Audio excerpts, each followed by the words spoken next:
Hello, this is Dr. Paul Cottrell, and I'm recording this on June 15th. We're going to be going over what has been transpiring in the Middle East and my perspective on it. So please help support my work by going to my website, the-studio-reykjavik.com, and donating. You can donate through Stripe, PayPal, or buy me a coffee on the homepage. You can also be a paid member to my Patreon channel. I do these videos for free. I have thousands of videos out there for free. Please help support my work. Make sure you subscribe to all my channels. I have 4 channels on YouTube, Brighteon, Bitchute, and Rumble. Share the links. Ask your social media to follow me. I greatly appreciate it. Please go to my store, the-studio-reykjavik.com, and get the great supplements that I offer. Throughout this broadcast, I'm going to tell you how to stack these different items to target certain systems based on your affordability. These are supplements that I take every day. So please go to my store, the-studio-reykjavik.com. Let's start with one great product that I have, and that is the Structural Nano Silver toothpaste. This has no fluoride in it. This toothpaste will whiten your teeth, freshen your breath, help with your gum line health, and reduce the inflammation at your gum line. By taking this toothpaste and using this every day, you're going to improve your oral hygiene, and that's very important, extremely important, because good oral hygiene will help with your vascular system and your valvular system. So please go to my store, the-studio-reykjavik.com. Get a few tubes of this toothpaste. Use discount 5 and you get $5 off any order. I also have Structural Nano Silver soaps. These soaps are very high quality. It's what I use. You can get it in peppermint, in lavender, in charcoal tea tree, and also in lemongrass. Please get a few bars for your household, help support the work that I do, and help support your health and wellness. Use discount 5 and you get $5 off any order. If you spend $150 or more, you do get a free gift. So please go to my store, the-studio-reykjavik.com, and pick up the Structural Nano Silver toothpaste and Structural Nano Silver soaps. Very high quality. All right, let's go to live now. And Alex, you were touching upon the proxies, Hamas, Hezbollah, the Houthis, Iran being the head of the octopus, the proxies being the tentacles. How do the proxies factor into the latest exchange in the airstrikes? You know, we've been seeing Iran use its proxies so it could claim no responsibility. But now that has changed. So how do these proxies factor in at this point? Well, Iran had always hoped that its proxies would serve as a deterrent against Israel's attack on Iranian nuclear facilities. And so very interesting that Israel understood the strategy of Iran and worked to file down these terror proxies one by one, starting with Hamas, which has been dramatically degraded, then to file down Hezbollah, which was believed to be Iran's greatest asset in its fight against Israel, to the extent that since this latest round has started, Hezbollah hasn't fired a single rocket or drone at Israel. So Israel defanged Iran's forward-facing military against the Jewish state, and that has left it open to Israeli attacks, only with the remaining ballistic missiles that it has to fire from 2,000 kilometers away at Israel. And Israel is proving that even while some do get through, that they are able to intercept the overwhelming majority of those ballistic missiles. And Iran gaining nuclear capability, that's not just a concern for Israel, but really for the international community at large. When it comes to international security, can you talk about how critical of a juncture the world is at right now? Oh, absolutely. I mean, we've seen already that Iran destabilized Iraq, it has destabilized Syria, it has destabilized Lebanon, it has destabilized Gaza, it has destabilized Yemen, and it has done this on the route to being a nuclear breakout state. And we saw the damage that they did to Israel before they achieved nuclear capabilities. And we could only imagine how much worse that terror could be if Iran was operating under a nuclear umbrella that could always threaten a nuclear strike if Israel were to attack any of its terror proxies. We've also seen how Iran has provided ballistic missiles and drone technology to the Russians to be used in their war against Ukraine. So here we are seeing the filing down of one of the critical axis pieces against America and the West. You have China, Russia, and Iran, and Israel doing the dirty work of taking one of the most radical elements of this axis out of the picture. And let's talk about that. President Trump has been very vocal in terms of supporting Israel, the two very strong in their allyship. When it comes to, actually getting directly involved, where do you see that? Do you see that actually happening? As you mentioned, Israel right now doing the heavy lifting.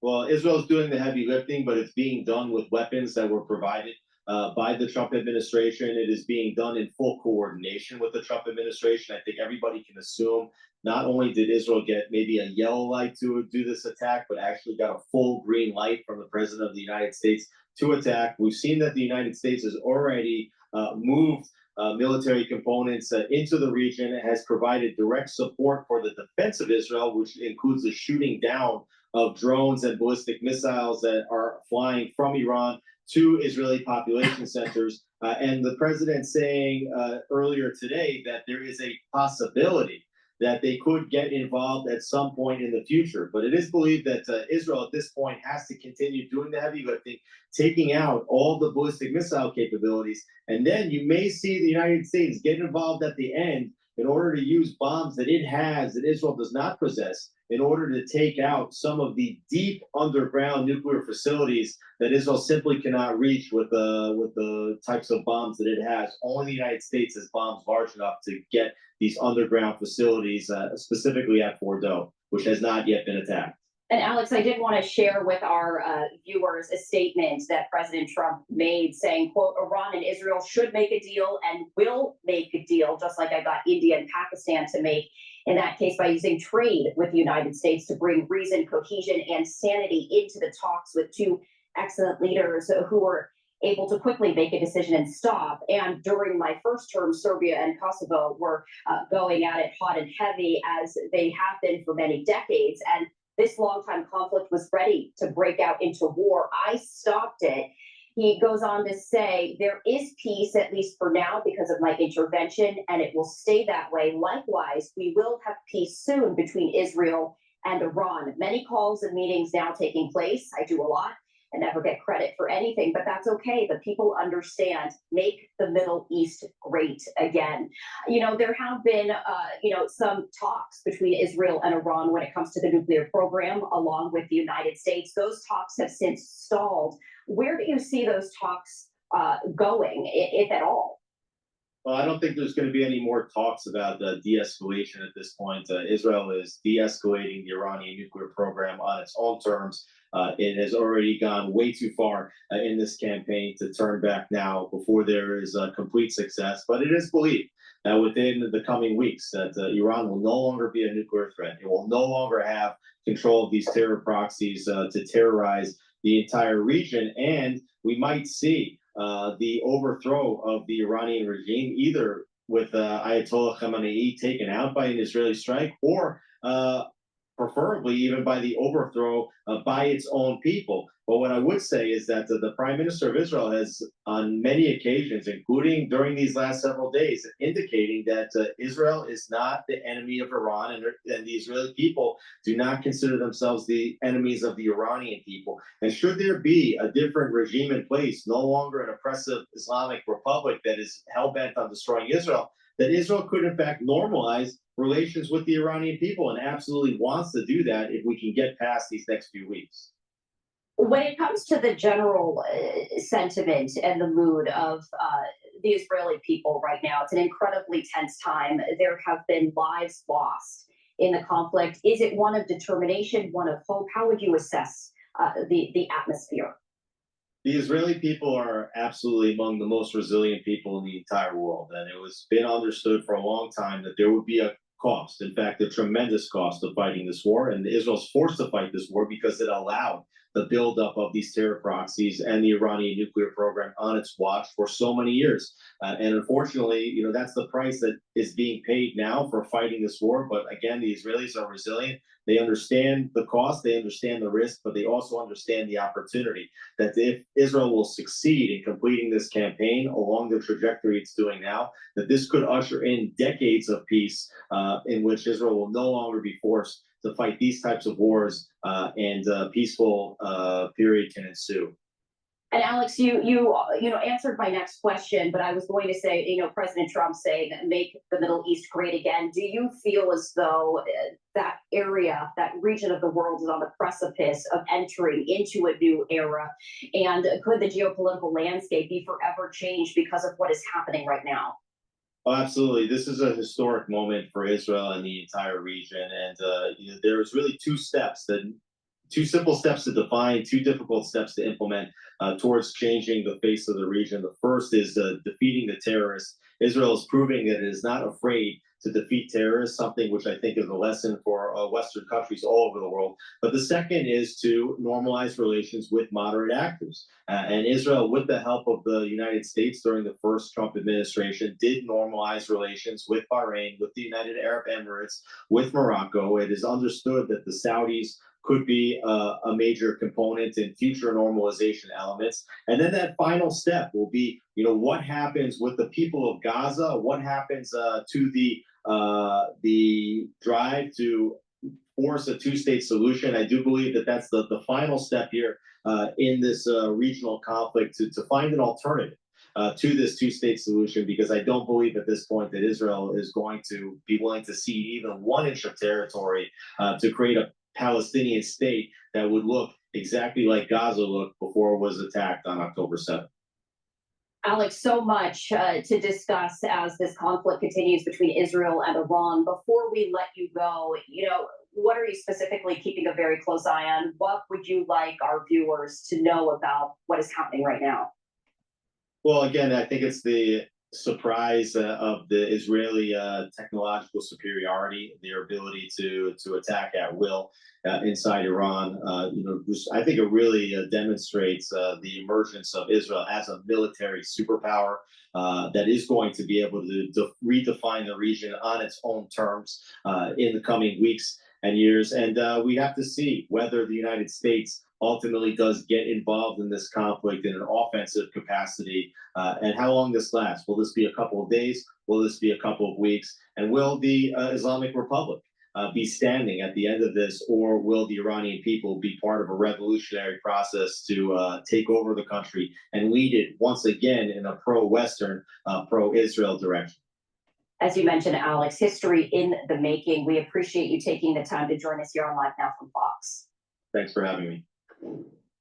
Before we step away for a brief break, I did want to leave you with this live look right here of Tel Aviv in Israel as Israel and Iran continue to exchange airstrikes. Any development, any breaking news segment, we will be sure to bring that to you right here on Live Now from Fox. We'll be right back.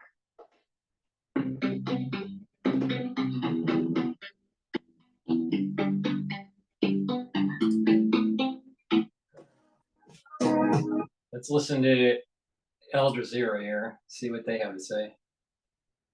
From the destruction in Brighteon and in Ramadan the day before, people are quite concerned, but they still, I think, generally speaking, support the Israeli action.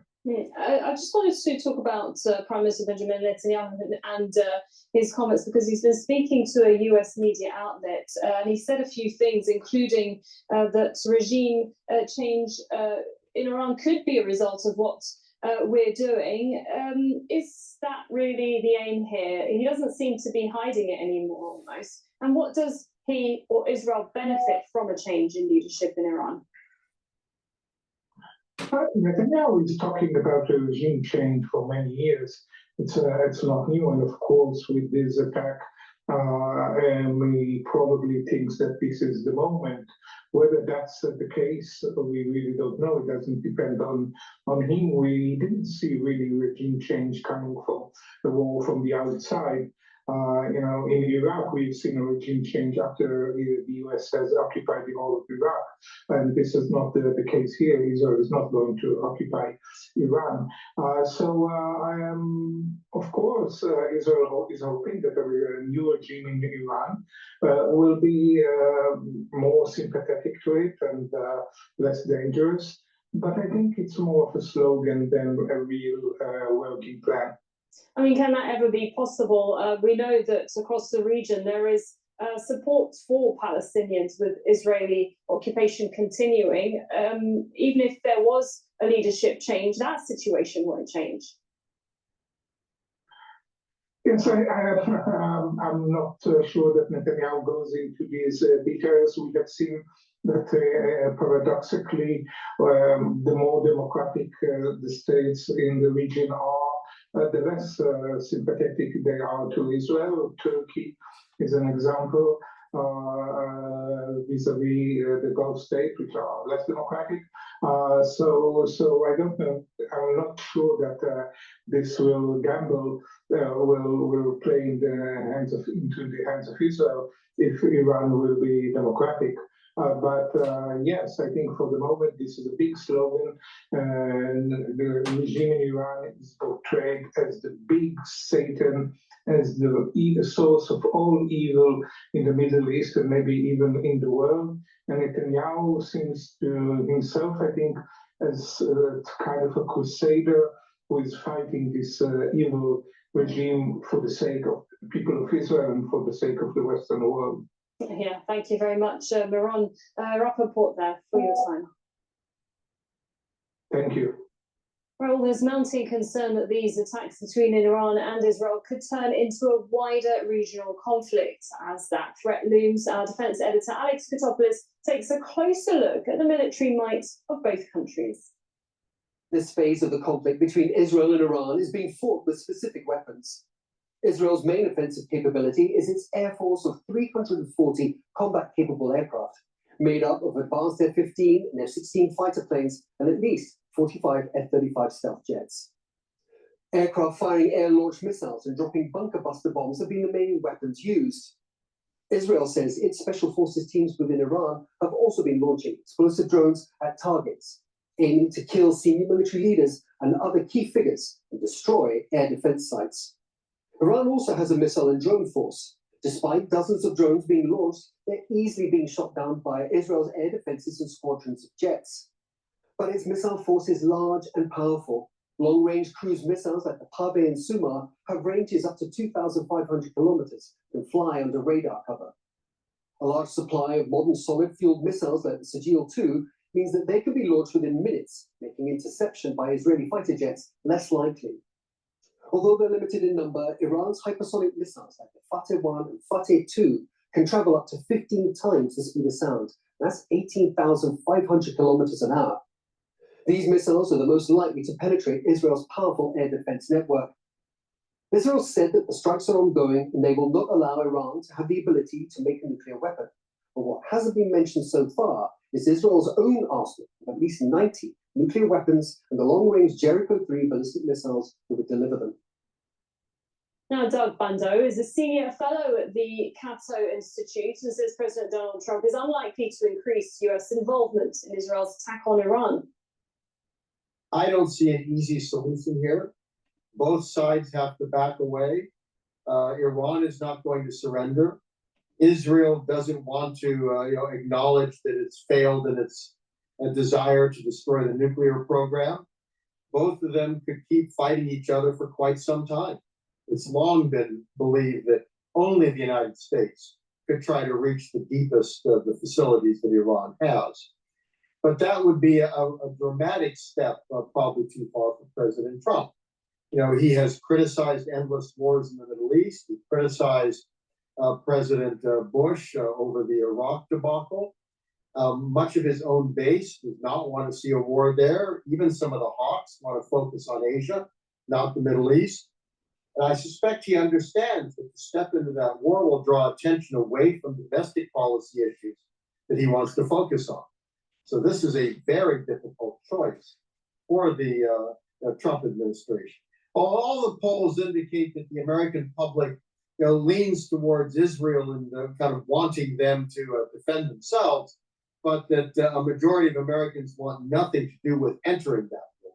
The American people really are tired of fighting wars in the Middle East. They don't think it's in America's interest. I think his administration is also split. He has people in that administration who lean very strongly towards Israel, who probably would like to get involved to help Israel. But he also has a number of people who are much more skeptical. And it's believed that that skepticism is why he replaced his first national security advisor, Mike Waltz. Well, the timing is certainly very suspicious. That is that there were still discussions going on between the United States and Iran. The possibility of a negotiated settlement was there.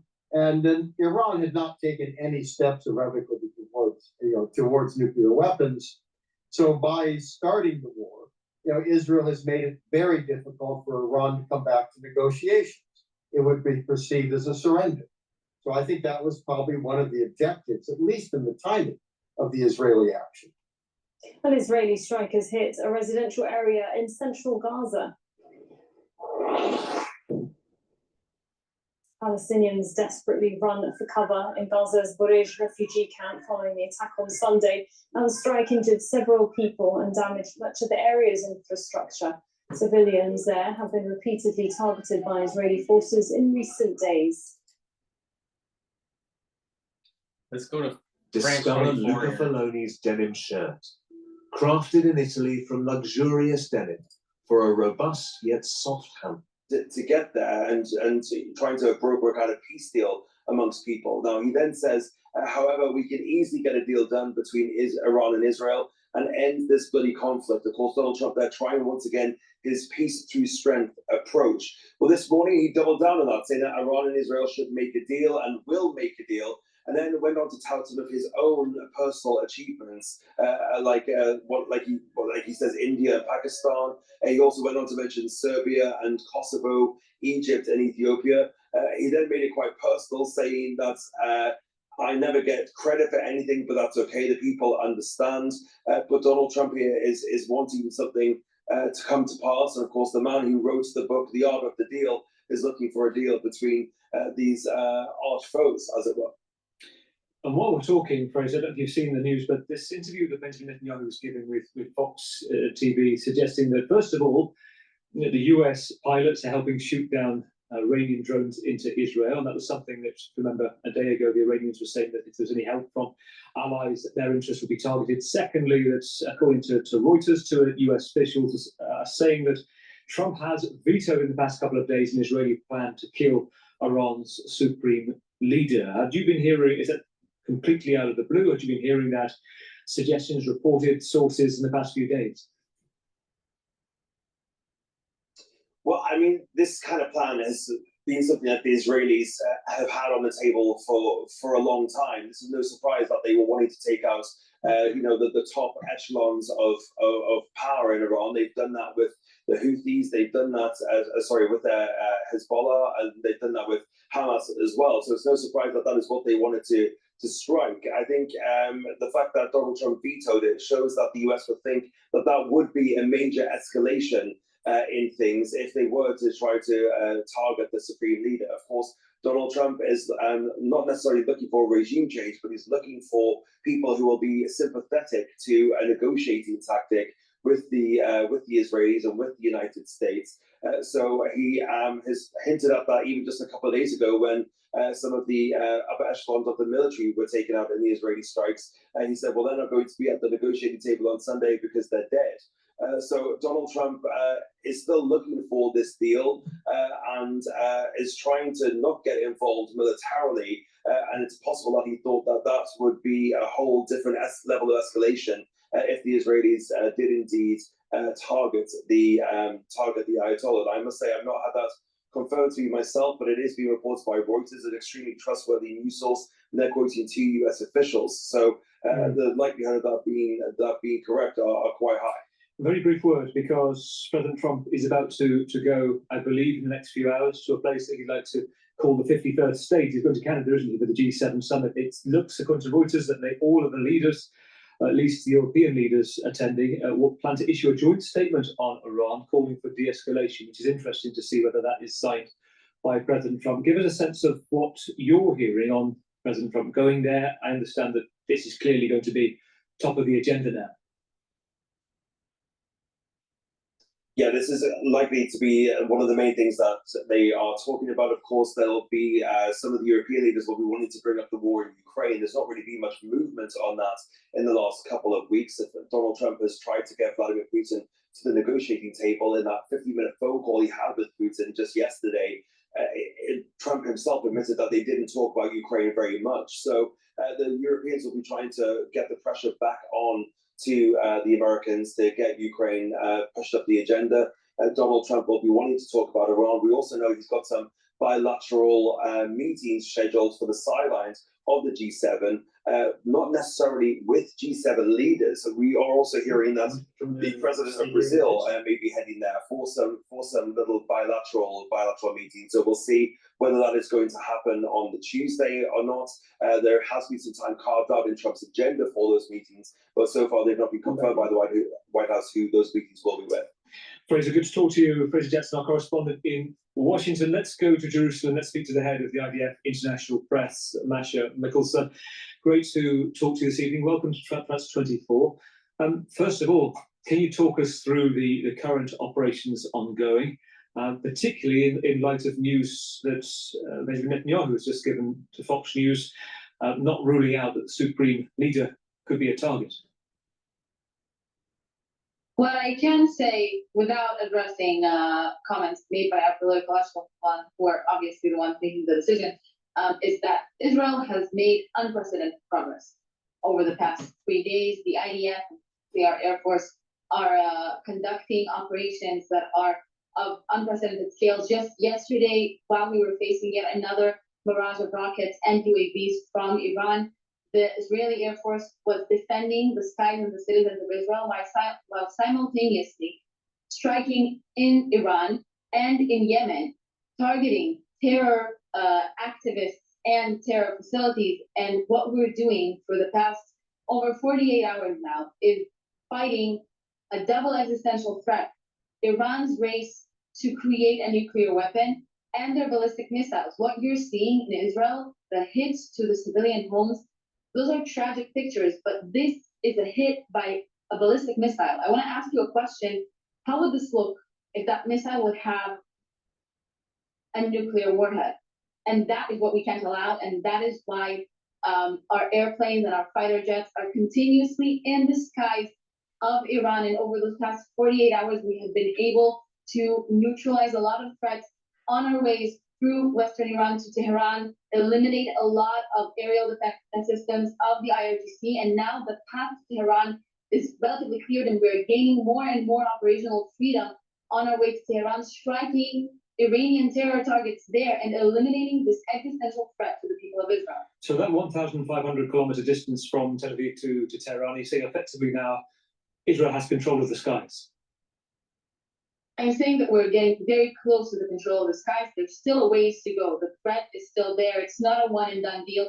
Iran has been working for years covertly to build up its nuclear abilities, and moreover to spread those nuclear abilities deep underground within population centers, fully understanding the implications of that to its own people. And Israel is now acting not only to remove that threat, but to make sure that they can't build it up again. And you're saying that, you posed it to me as a question, but the goal now is preventing the ability to create a nuclear bomb. It is not, I heard one of your colleagues at the IDF saying, it is not for regime change in Iran. The decision about a regime change in Iran is that of the Iranian people. We have never had anything against the Iranian people. The Jewish people and the Farsi people, the Iranian people, have always been historically very close, but what we're facing now is a regime that has openly stated again and again and again that they are acting to destroy Israel, annihilate Israel, destroy the West, and destroy America. They have a clock in Tehran counting down to the destruction of Israel. And we are not going to stand idly by and let that happen. Can you either set back the ability for Iran to create a nuclear weapon without US help? And how much difference does US help make? And I say that because we've seen the damage on the ground Natanz, but we're not seeing, clearly we hear time and time again that the facility is deep underground and the ability to destroy those. And of course, there are implications for radiation levels becoming a major concern. We've heard from the UN's Atomic Agency calling for those attacks to stop as a result of that. The operation right now is a result of months of practical preparation and years of meticulous planning and very precise intelligence. What Israel is doing, it is doing as of now alone, and we're able to act alone. We have a lot of innovations up our sleeve that have not been revealed yet, and we're not going to continue giving information to our enemy, but we're able to act alone. And as I said just yesterday, the Air Force has proven once again how far it can stretch its abilities, achieving operational achievements in Yemen, in Iran, and over Israel simultaneously. The US is one of our closest allies. They're great friends and there's great communication with them, but they're a sovereign country. They have their own army and they can make their own decisions on what is best for the United States, while the IDF is acting on what is best for Israel and this region and the world. We're hearing a lot about Mossad's involvement through sources in Iran. Comparisons being made to Ukraine's Operation Spider's Web, the ability to use and operate drones inside to carry out targeted assassinations. To what extent, obviously security operation details that are classified you can't, but what details can you give us on that? Unfortunately, I'm not able to give a lot of details about other security agencies' work, but again, Israel is a country with a very wide net of security agencies, and we are proving time and time again that we have innovative solutions, that we are able to face challenges presented to us by the worst of our enemies, Iran, who is operating for years a network of proxies, this same network of proxies that has started the October 7th attack over a year and a half ago, and we are still standing strong, and we're prevailing time and time again against that Iranian threat. Can you tell me, Masha, how much difference it makes having allies support when it comes to shooting down drones and missiles? We know from the Brits in the past few hours, up until a few hours ago, said they hadn't sent its fighter jets from Akrotiri as they had to shoot down Iranian drones last year. But the US saying, according to Benjamin Netanyahu's interview on Fox, that US pilots are shooting down those drones. And we're seeing some of the images of clearly the Iron Dome being penetrated. Just talk us through the importance of that support from allies in defending Israel. What I think is that over the past year, I think it's safe to say the veil around Iran is being uncovered. And it's very clear that they pose a threat to the entire region. And there are many, many factors and many players who share the same interest with us to fight against the Iranian threat. I think the United States understand that. I think that a lot of European countries understand that. But Israel, again, is showing that it is able to act alone. And unfortunately, yes, we are seeing hits to our civilian population centers that are not misfires. Iran is targeting those population centers. And while we have an extremely advanced and very successful aerial defense system, it is not foolproof. And a lot of lives are being saved, luckily, by sheltering protocols of the Israeli people. But yes, when we're being fired at with hundreds of missiles and UAVs, we can intercept over 90% of them, but still it would mean that some would penetrate. Israel is able to defend it, and it's a price that is very heavy on us. But again, imagine what that price would be a year from now, 2 years from now, if those same missiles had nuclear warheads, which is why we have to act now and are acting now. Yeah, Iran continues to say that it's not creating nuclear weapons. In the meantime, clearly, as you say, that devastation caused to Israel, Iran saying women and children have been killed. So to a renowned poet in Tehran, a national horse riding champion, innocent people with no interest in conflict. This war is a tragic thing. This operation that we're in is, again, to remove this existential threat. And our intel collected over years is showing without a doubt the efforts that Iran has been making can no longer be interpreted as going any other way other than to create a nuclear weapon. Ignoring that further would lead us to a situation where every day we would know less and less and less about what they're doing, and that's just a threat that we cannot allow to our people. And again, the IRGC, the Iranian regime, is planting those same nuclear facilities, those same labs, centrifuges, launchers of ballistic missiles in the middle of civilian population. And while you're seeing on one side that Israel is striking with extreme precision, unfortunately, yes, sometimes that means striking in a sensitive area, a complex area. but Iran is taking weapons of mass destruction, conventional quote unquote weapons, and targeting them at civilian neighborhoods where no military facility is located. That's the difference between us and our enemy. We're operating to remove this threat while doing the best we can to remain precise and intelligence based against our enemy. And in the meantime, the field of war now, the primary field of conflict is Iran, and the second theatre of war is Gaza. What does that mean militarily? It means that Israel is facing a multi-front war over the past year and a half. Iran is nothing new. Yes, we are reaching a new phase in operations against them, but their intentions have been unveiled time and time again over the past few months. And over this year and a half, we have shown that we are able, as the IDF, to run our operations in Gaza against Hamas, to defeat Hamas, and to keep acting to bring our hostages home. 53 hostages that are still being held by a terror organization for over 600 days. Simultaneously, we have acted against Hezbollah in Lebanon. We have kept operations ongoing in Judea and Samaria. And yes, we are acting against the Houthis in Yemen and against the Iranian terror regime. Israel has been used, unfortunately, to fight this multi-front war, and this is what we will have to keep doing if that means protecting our people.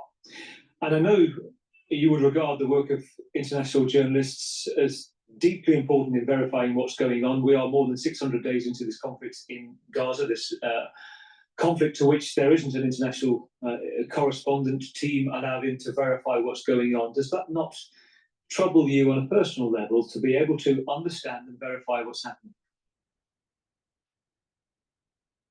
That touches me on a personal level twofold. I work with great international journalists every day. I work with great army commanders every day, and we are acting within the IDF to verify facts, to get precise information out. But I will ask you, as a member of the media, where does that leave journalists who need to verify the facts that they're taking? How much more do we have to say that we're fighting against terror organizations who have been caught in lies time and time again, only for the media to time and time again rely on those lies and run those headlines, waiting for them to be refuted without drawing lessons from the past? War is a complex reality.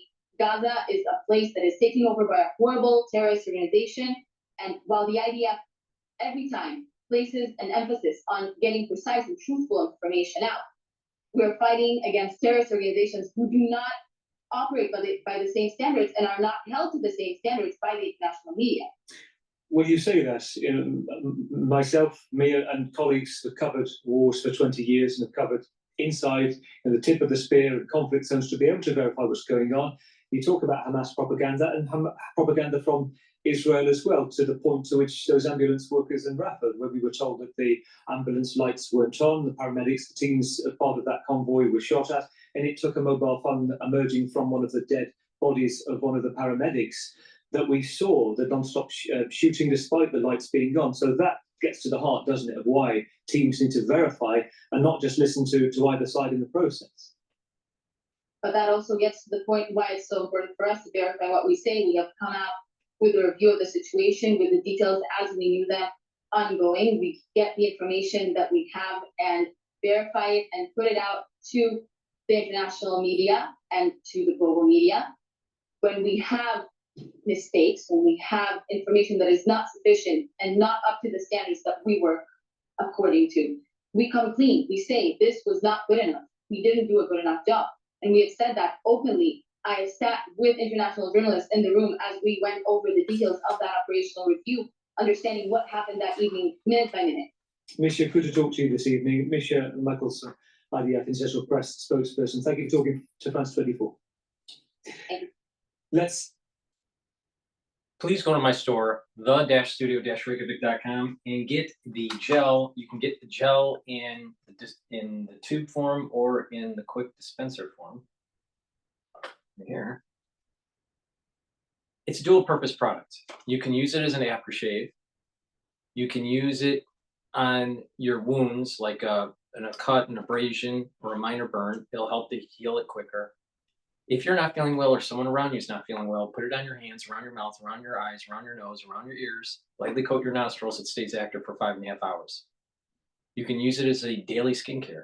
So it's a dual purpose product. So please go to my store and get the gel in the quick dispenser or in the tube form, And have some at work, have some at home. You never know when you need it. Very important to have available. Also, I have a great foundational supplement to build your health protocol on. Taking a multivitamin is super important. And this multivitamin has vitamin A and vitamin D3 and the B vitamins and folate and manganese and selenium. It is a great foundational multivitamin to build off of. So it's easy to digest, and multivitamins are very important for you because many of them are cofactors for enzymatic activity. So if you don't have those cofactors, those enzymes don't work properly.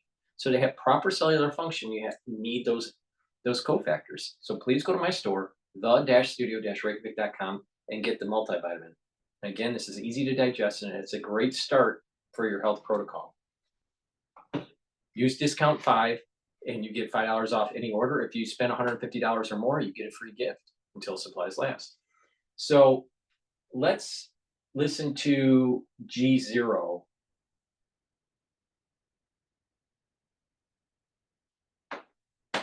About Israel attacking Iran. Hi, everybody. Ian Bremmer here, and a quick take to end your week. And we're talking, of course, about the war that Israel has just launched against Iran. Lots of things to talk about. First, perhaps most importantly, is the role the United States has and has not played. They were fully aware that these attacks were coming down the pipe earlier in the week. It looks to me like at least since Monday. And that's why the U.S. embassies all nearby were forced to remove all non-essential personnel, Iraq, Kuwait, Bahrain, etc. Anything basically within Iranian range of missile strikes. And that should have made it fairly clear to everyone that there was a likelihood of imminent strikes, though not to the extent that the Israelis launched. But again, Trump could have done a lot to push back, didn't have to provide operational intelligence. He could have made this public. He could have said, I don't want it to happen. He didn't do any of those things. He gave, at very least, a blinking yellow light, if not a direct green. And so the U.S. continues to be, and Trump continues to be by far the strongest supporter of Israel in the world. Now, Trump, of course, has wanted to be a peacemaker. He's wanted to end wars. He's not been effective at doing so with the Russians. Quite disappointed in the fact that the Russians haven't been willing to come to the table and accept a ceasefire, even as the Ukrainians are. Hasn't been successful with the Iranians. He had made some progress.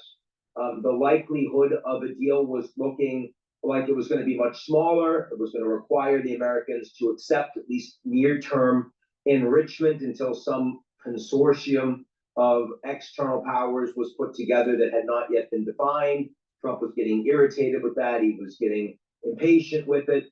He didn't want this to go military. He clearly, one of the reasons that Mike Waltz was removed as national security advisor was less about Signalgate, which was really a Pete Hegseth Secretary of Defense problem. It was more about the fact that Waltz was pushing so hard to move towards support for a war against Iran and Iranians' nuclear capabilities. And there you had a lot of John Bolton vibes that Trump did not like at all. And so he was more willing to push him out and now appoint him as ambassador to the UN. That's the backdrop of what here happened. I will say that I'm really surprised that, given how this was telegraphed, that the Iranians were caught so flat-footed.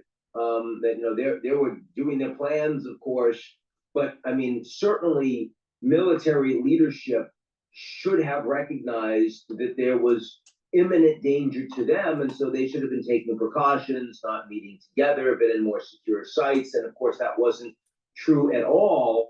And a fair amount of Iran's top military leadership has been decapitated by Israel. And so that's a big deal. It's a huge success for the Israelis, much as we saw against Hezbollah. And just as everyone thought Hezbollah was the strongest military that wasn't attached to a state in the world, and so Israel needed to be careful, and it turned out Israel actually had the cards, had the military intelligence capabilities. Looks like the same thing is true now for Iran. A lot bigger, a lot more capable, a massive military, a large country with a lot of money, and yet operational incapacity in dealing with the Israelis. And so they've gotten themselves blown up. This is yet one more example of the world turning towards what I call a G0 environment, a lack of global leadership, All right. a law of DrPaulCottrell is going to intervene because these clowns don't know what the hell is going on. You can look at this in some sort of Westphalian world where there's, you know, there's the lens of international affairs and all this crap, right? What's happening is a battle of soul roots. This goes all the way back to the Zohar. This has been written down for thousands of years, all right? Pre-Zohar. It's a battle of Jacob and Esau. And Esau has to be split into what is called positive Esau and negative Esau. Esau is going to have to repent. And the ones that repent will align with Jacob, and Jacob is also aligned with Ishmael. And during this time period, there's going to be a great war, and the soul root of Esau, negative, which Satan is attached to, will die. This is emblematic in the story in the Bible where Esau's head is chopped off, where the body is not buried in the cave, but the head is. Okay? Because it was his intellect that was allowed to be buried with the patriarchs and not the body, because the body is animalistic and Satan is attached to the body. All right? So that's what we're seeing. It's the great battle of the soul roots.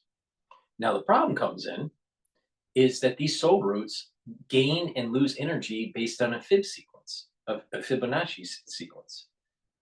And there are times of strength during the day at an hourly level, and also at a weekly level, all right? And also, you know, during the month level, and then going into decades and centuries level, right? So there may be some years, some decades where Esau is stronger than Jacob, and some decades Jacob is stronger than Esau, and then there's low frequency and then high frequency strengths. All right.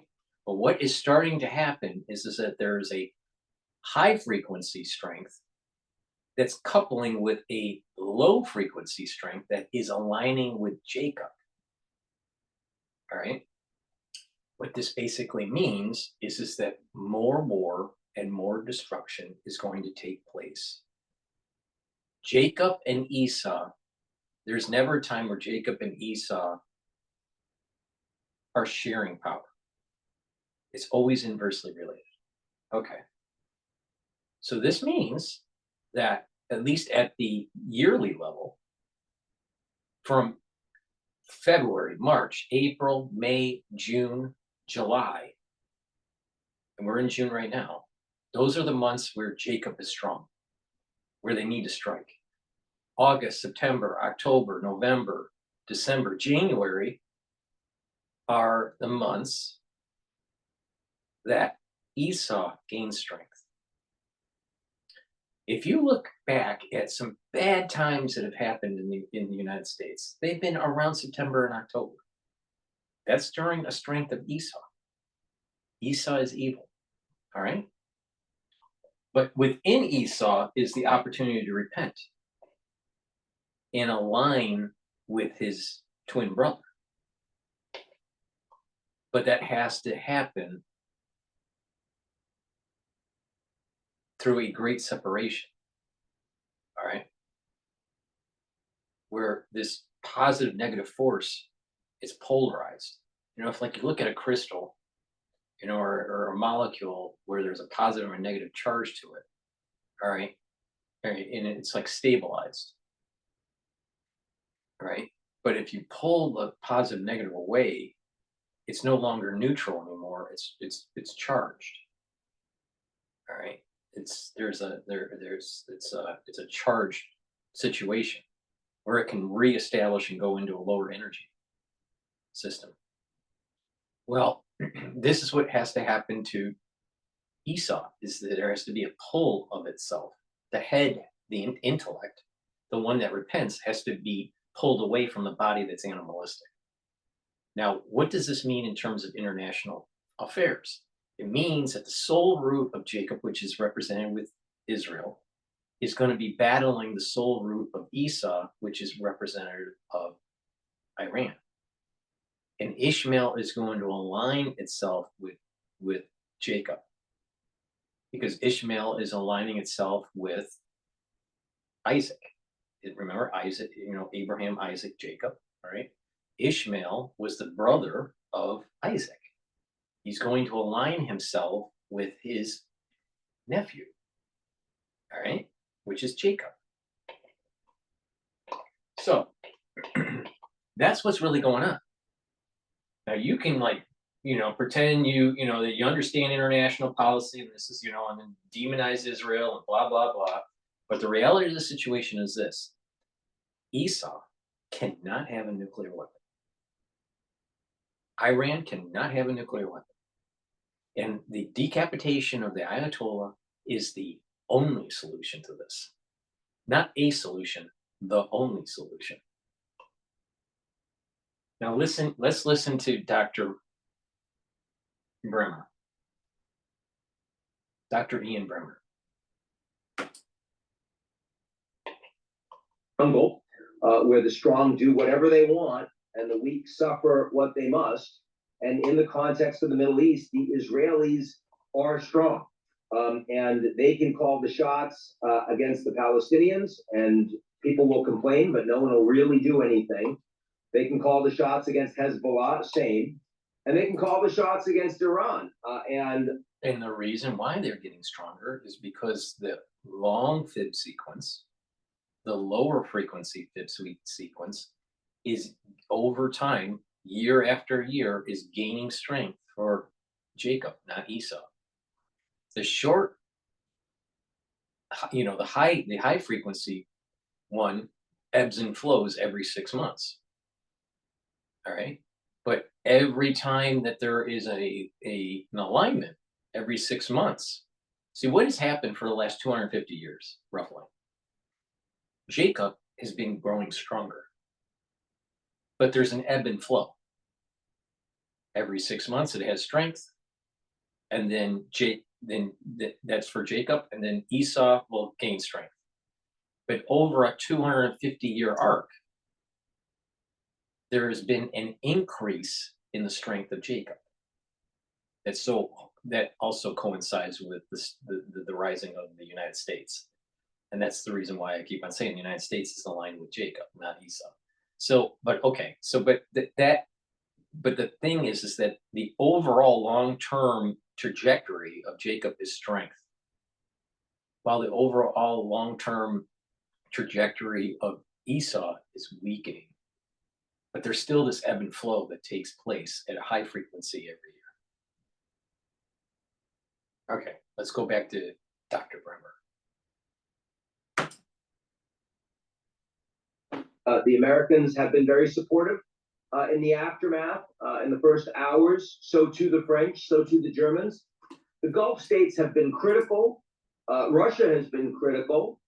It'll be interesting to see if anything's going to happen. I think you know what's also critical? The Zohar that was written 2,000 years ago, or depending on it, 2,000 years ago to 1,300 years ago. Depending on your interpretation of who was the original author. The oil market, this is from Bloomberg. This is a breaking news 8 minutes ago. The oil market is bracing for a further price rally after Israel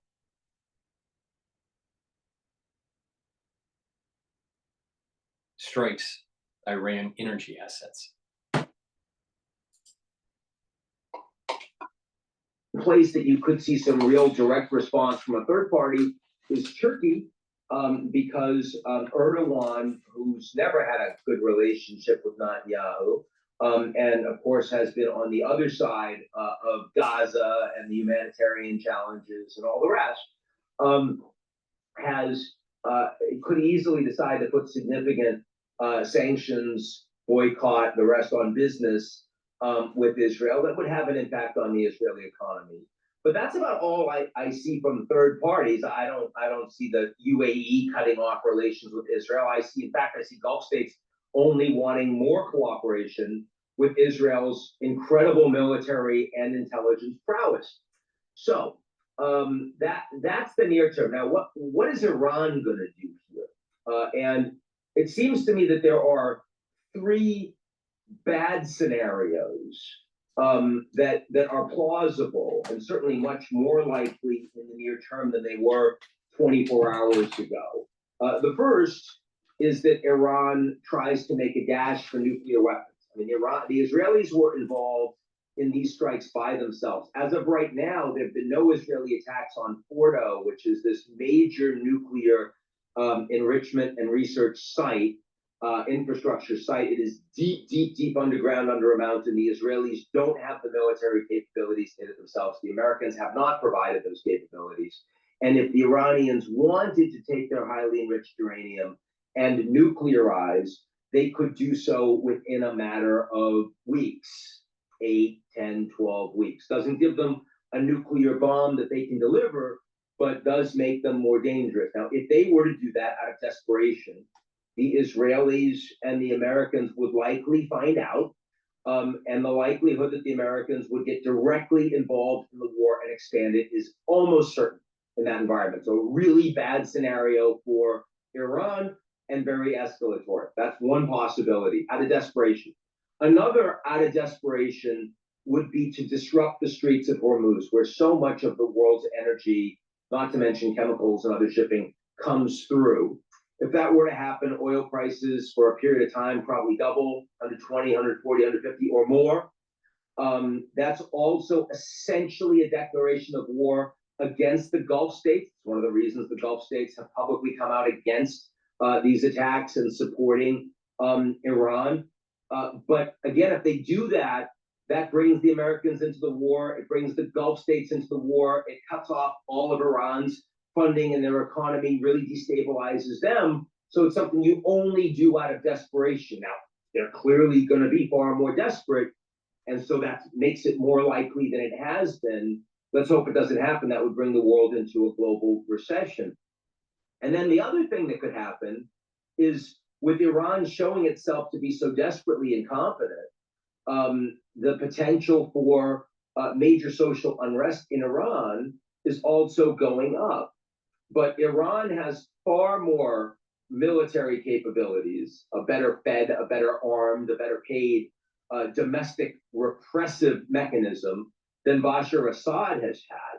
And so if that were to occur, the most likely outcome would be brutal repression that would keep the regime for now intact and would lead to the deaths of thousands and thousands of Iranian civilians. So pretty lousy outcomes. Fortunately, all of those are tail risks. They're things that are more likely now, escalation much more likely now, but not super likely. And there's virtually nothing Iran can do against Israel. Yes, they're going to launch ballistic missiles. They've already launched drones, and the vast majority of them will get knocked down.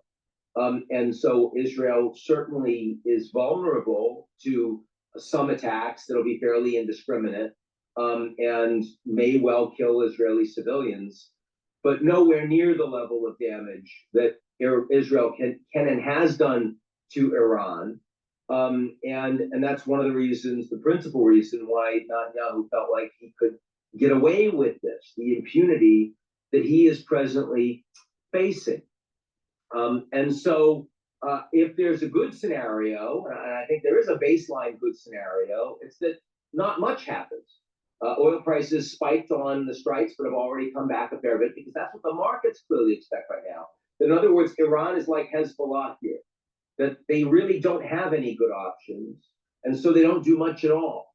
They make some strikes, but they don't really matter. It's closer to the non-response after, in the Trump's first administration, he ordered the assassination of Qasem Soleimani, and Iran was all fire and brimstone, but couldn't do anything. And that means they get weaker over time, and they're less capable of promoting terrorism and exporting it, and they're less capable of terrorizing their neighbors. And maybe over time, they're less capable of brutally repressing their own people. That's certainly what we have to hope for in this environment. It's very fluid, lots going on, and that's where we are. So I hope everyone's doing well. We'll keep following this very closely. I'll talk to you all. All right. So my morning show, I do live trading with the markets, and we cover the news as it's happening. It's usually a 4-hour show, so a lot happens in that 4 hours. Now, what I have noticed pre-Israel strike was that oil was trading at approximately, or in a range between about a 61 handle to about a 63 handle. And so, you long it at 61 and you short it at 63, and you just bounce around, right? Now, when Israel made their strike, then oil really took off. There was before that strike, there was about a resistance level at about 65, and it blasts through the 65 resistance level. It went as high as about 78 in that first night of attacks. And then it came down and it closed at about 73. All right. My take is they still continue to short oil, even if it does spike, and just short it. All right. And we'll cover this live on Monday. All right. Now, the question is, will there be a new trading range? I think the new trading range is around 65 for a support level and 68.50 at a resistance level. Now, with this hitting of the gas field by the Israelis, we may have another price shock that's going to test the 78. So it might go up to 73 and then go up to 78 and then come back down. But there is these things with the markets that initial news, there's a big spike in risk, and then it comes back down. And then further, even if it's escalating, further news seems to be less sensitive to it. And therefore, the price movements start to become more manageable. So I suspect that the wave that happened over the weekend is going to be less of a price move than what we saw originally on Thursday night. All right. So I don't expect this thing to go to, in the 80s or 90s or 100s. Some analysts were saying $100 a barrel. I don't believe that. I think fair value is around 65 to about 68.50, somewhere in there. It may stay, at the high range of that, maybe be at 70 or 69 for a while and then drop down. But that's what I think is going to happen. I think the market is going to get a bit desensitized by this action, unless something major happens, like the blocking of the Strait of Hormuz. That would spike oil prices, but that would escalate the United States in. Then you may be seeing $80 in the 80 handle, maybe $85 a barrel, but then it will come back down. So if that's going to happen, then those are the times where you want to buy, not buy a short position. You want to go, okay, yeah, that there was a spike, but then it's going to be coming back down. You might have to hold it for a little while, but then you're going to make your money on the way down on the price. So that's my take on it. All right, but we have to see what happens during the Asian session, and what's going to be happening with equities. If equities continue to go up, then chances are oil is probably going to go down. So I want to play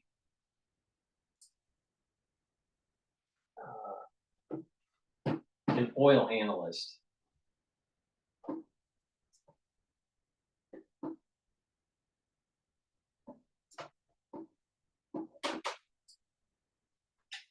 And see what he has to say here.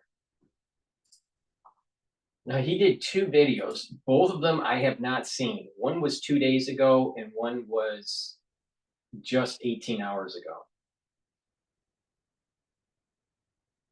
So let's play the one that was 18 hours ago. But Hey everybody, I'm sure you've seen the news already. Before we do that, please go to my store, the-studio-reykjavik.com, and get the probiotic. Probiotics are a foundational part of your supplementation protocol. I have it in a veggie cap form or in a powdered form. I prefer to take the powdered form, but it's up to you. But either one is very high quality, and by taking a probiotic, you're going to improve your skin, your hair, your nails. You're also going to improve the health of your gut biome. You're going to be able to absorb nutrients better. You're going to be able to have a better metabolism. You're going to improve your gut biome and bring down that inflammation, improve that immune system in the gut, improve the mucosal lining of the gut, protect your gut lining. That's really important. Improve the communication between your gut and your liver and your gut and your brain. You'll be able to sleep better. You'll have better mental acuity. So please go to my store and get the probiotic. It's extremely important to take every day.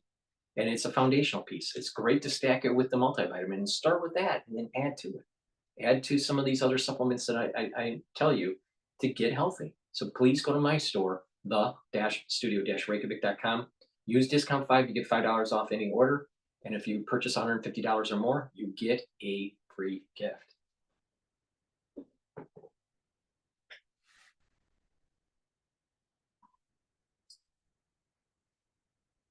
Oh wait. Israel launching a surprise attack. I have to, one more product. Please go to my store and get the collagen. This collagen is dual purpose. It's going to help with your skin, your hair, your nails. Stacks really well with the probiotic.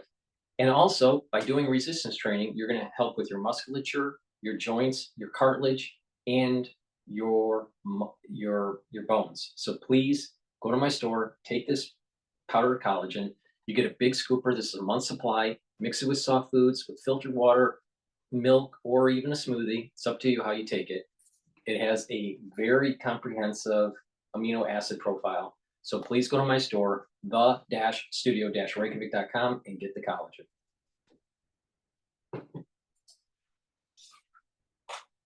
Iran kicking missiles back into Israel, all sorts of mayhem and chaos going on. It's all over the place on YouTube, but we're the only channel talking about it from an oil perspective. So please join me as we go through what happened this week. No, you're not. Actually, I do it for 4 hours every day on my morning show. Oil, and I tried to explain what the impacts are for this first round of hostilities between Israel and Iran for the global oil market. So let's get into it.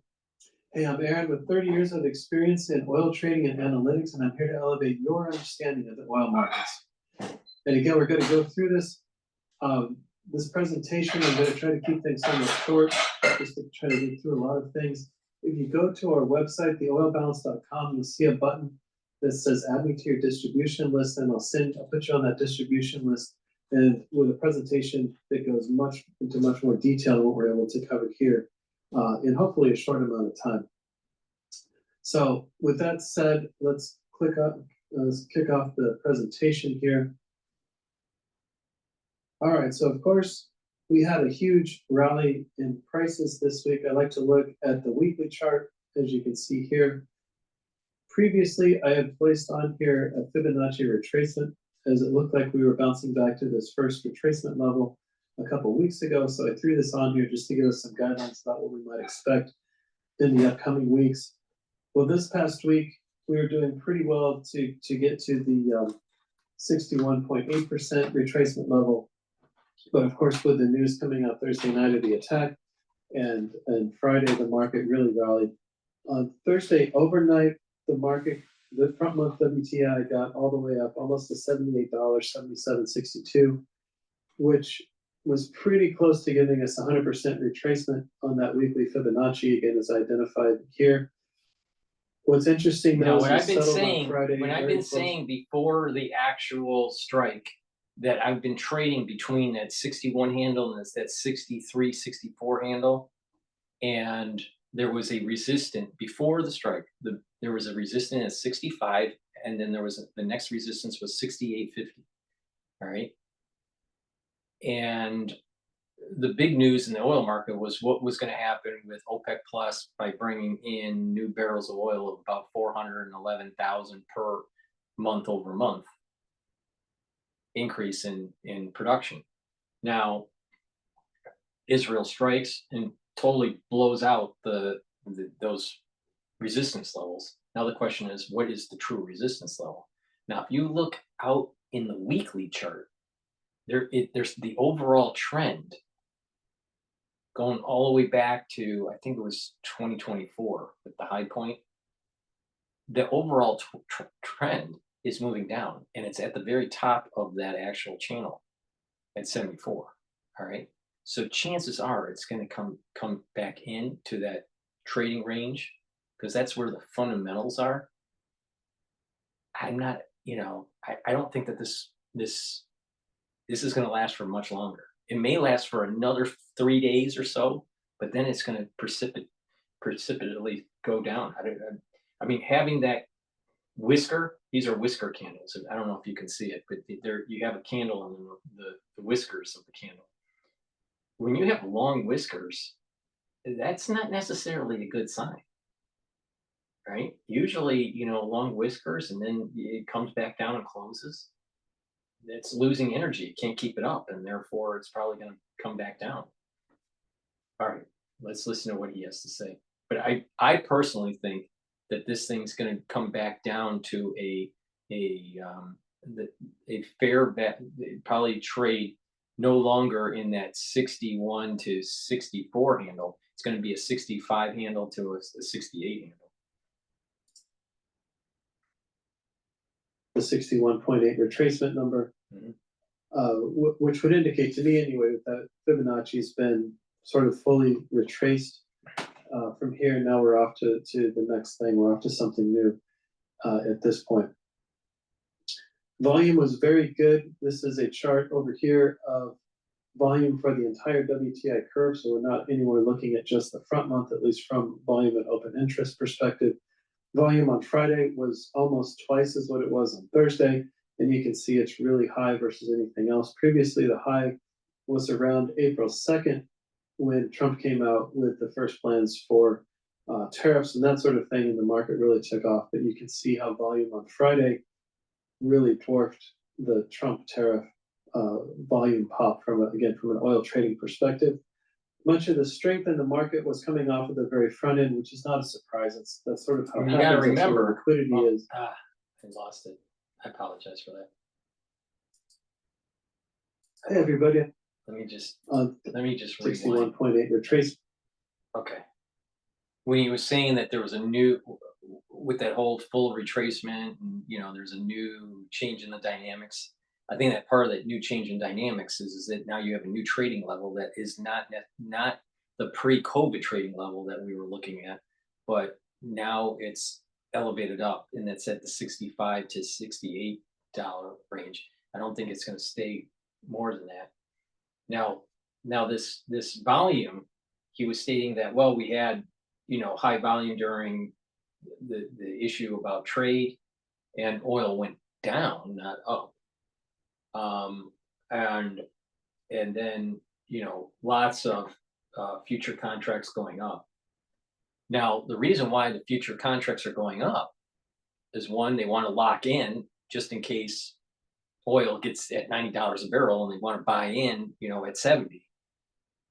Also, you had lots of shorts going on. So let's say that you're not going to deliver oil, and you're just doing cash. You're just a cash market. All right. You buy, let's say you sell you sell futures. All right. And you're thinking that the oil is going to go down. So let's say you're selling futures at 65 at that retracement level, or maybe 66. All right. And you don't think that it's going to go above that. Well, you sell a futures contract. Someone that thinks it's going to go up above 65 or 66 or whatever, they're going to buy the futures contract because they think that they locked in at 65 or 66 and they think it's going to go up. You think it's going to go down. Well, the ones that sold these futures contracts are afraid now because the way they make their money is they sell high and buy low. All right. They sell it at 60. The way they would make money if it played out the way they thought, sell it at 65, the futures contract. Someone buys it. The one that's selling it thinks it's going to go lower, and they close out the position before it expires by buying a futures contract to close the contract out. So they buy it at they sell it at 65, and let's say they buy it at 60. Well, they made a $5 profit per share, per contract, all right, that they sold. If the oil went up, the ones that were selling future contracts, so let's say they sold it at 65 and it went to 70, all right, these guys are $5 in the hole per contract when they go and close out their position because they're not going to deliver the oil. So they had to cover their short position. So when they're buying the contracts, it jacks up the volume. So the question is what's the true volume? The ones that really need to lock in at the cheaper barrel in worries that it's going to go up higher, or they really short covering the futures market? I think majority of that volume there was covering for shorts. And that's why I don't think that there's going to be that much volume driving up oil that much higher, because the ones that were shorting are already out of the market. Now, what I'm doing is what I'm doing is that I am shorting oil, because I think what's going to happen is over time, this thing is that there's going to be a volatility decay in the price of oil, and I'm going to play that volatility decay.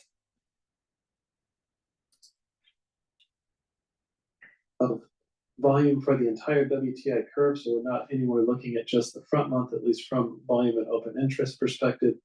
Volume on Friday was almost twice as what it was on Thursday, and you can see it's really high versus anything I think else. it was a short Previously, the cover. high was around April 2nd when Trump came out with the first plans for tariffs and that sort of thing in the market. So the volume, so the ones that were trying to short, which is what I was doing, the ones that were trying to short when the tariffs came, all right, they would have volume for contracts, for WTI contracts went up, but that's because of the tariffs shorting the market, shorting oil. And then what I was doing, I was playing that cycle. Buy at 61, sell at 63. Buy at 61, sell at 63.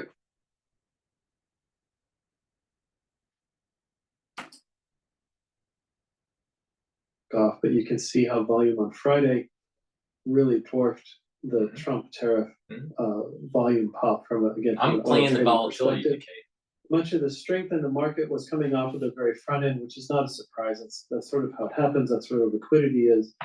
But that caused the spreads to really blow out. And so we're seeing this sort of parabolic nature here on the front spreads again. I've been talking about that lately. If you're on the distribution list and you're one of our subscribers from the Oil Balance, you would have seen us talking about this in more detail and sort of what that means.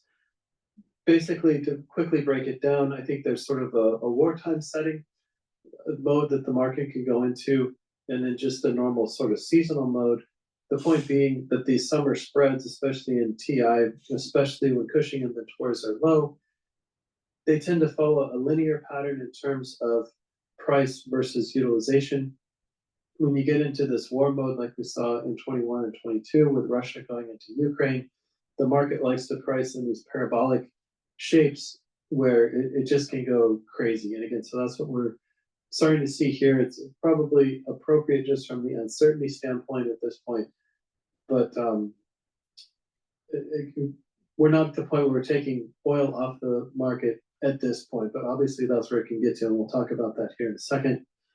The other thing I want to get to real quick is we've been talking a lot about US producers and sort of what their signals are to go. Just really, again, really roughly, rule of thumb, if we're $70 or above, that typically means in the front month, that typically means production's back on, they can be growing. Of course, we're just one day into it, so I'm not suggesting that gets triggered right now. But what was really interesting, when the production goes up, the price will go down. That the market, the Cal 26, and again, this is a Midland, and I'll go more into that again on the subscription side of things. I can go more into that. But if you just look at the shapes of the curve, so back here at the end of May, the Cal 26 curve, so the value, if you want to take the entire value for 2026, which is something a producer would be interested in hedging, that market was in contango, so you can see the front end is cheaper than the back end. That started to flatten out as the month went on, as the month of June went on. By the 11th, we were starting to get into a little bit of backwardation here in the very front, and then with Friday on the 13th here, trying to price in everything going on in the Middle East, we really saw quite a bit of backwardation come in, even all the way back in Cal 26. So another way you can interpret that is if you had a lot of selling pressure on the back end of the curve here, because the further you go out from front month, the further in time you try to trade your futures, the less volume there is to actually do anything, the less interest people have in trading with you. So it's easier to push the market around on volumes, especially if you're a hedger and you're trying to do sort of appropriate volumes in the market. You have to be sort of careful that you don't end up just completely crushing that part of the market, or at least while you're trying to get those hedge trades on.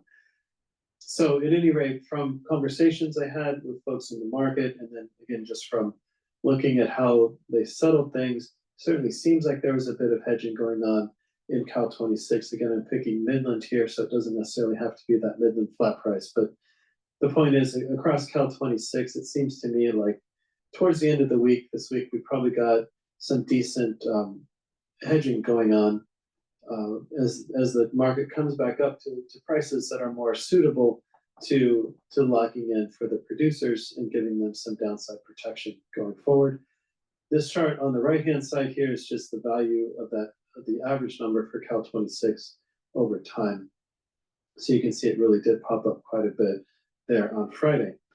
In terms of crude demand, just in the US, refining demand hit a new high for the 5-year range anyway. I know back in like 2019, we would have been at a higher rate. But for the 5-year range from 2020 to 2024, we hit a new high at 17.2 million barrels per day. According to my math, that should be about max. We should be pretty close to sort of what I would consider close to a maximum number. There's a bunch of other asphalt refineries and stuff that could fly around and maybe bump us a little bit higher. But so it seems like we're going pretty close to full tilt on the refinery front. Again, most of that came from Pad 2 and Pad 3. You'll not be surprised to hear. Exports, though, kind of grinding a little bit lower. So what I'm trying to point out is from a domestic demand, we're probably pegged out in terms of that domestic demand. The export demand, though, we still have some room. In theory, we can probably get up to 7 million barrels per day. That might be a little bit of a stretch. Probably, easily we've been at 5 before. Somewhere above that, 6 or 7 million barrels per day, you'd have to have the stars sort of lining up. You'd have to have all your ships coming in at a very orderly fashion and getting on the dock and off the dock very quickly and that sort of thing. But for a sustained 7 million barrels per day. But the point is, there is more export capacity, especially for what we've been doing. And of course, I bring that up because everyone's talking about the Strait of Hormuz, given the recent hostilities between Israel and Iran. So in several other episodes that we've put out, and I can put links to those here above my head somewhere, we talked about the Strait of Hormuz as obviously it's a, you know this, it's a key choke point for the international oil market. So 70% of OPEC exports, not OPEC plus, but the OPEC, the core OPEC members, 70% of their exports go through this tiny little Strait of Hormuz. We're talking around 16 million barrels per day or so in May. Most of that, the majority of those exports end up going to India and China, Far East. And not too much of that comes back to the Western countries of US and Europe.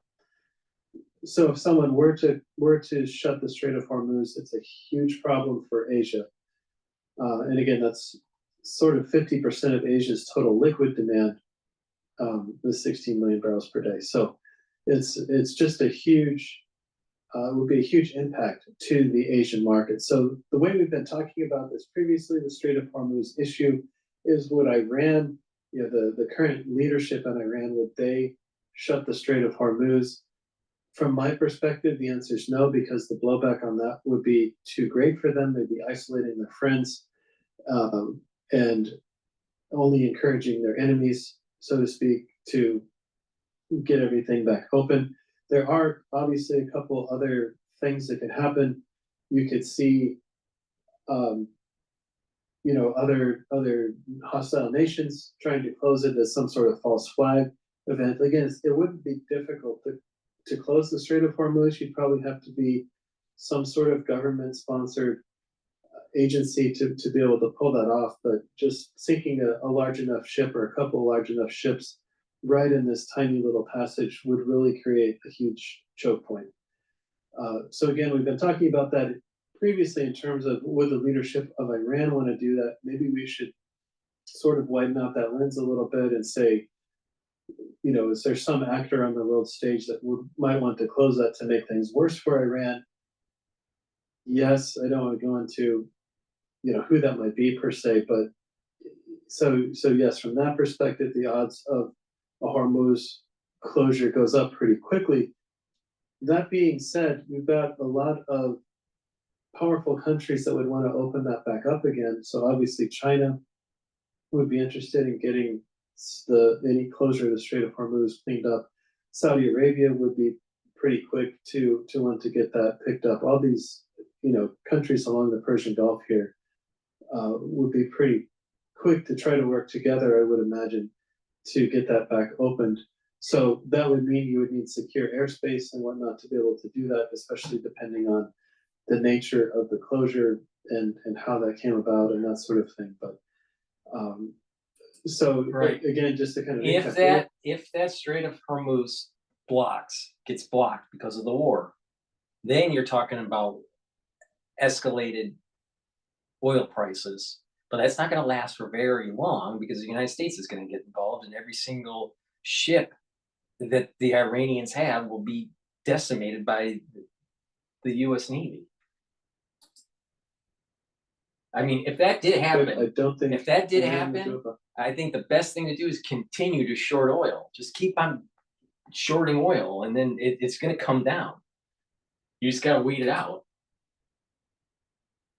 Themselves, at least at this point. Maybe if it was some sort of last-ditch effort and they knew that the leadership of Iran was about to collapse, maybe they try something like that.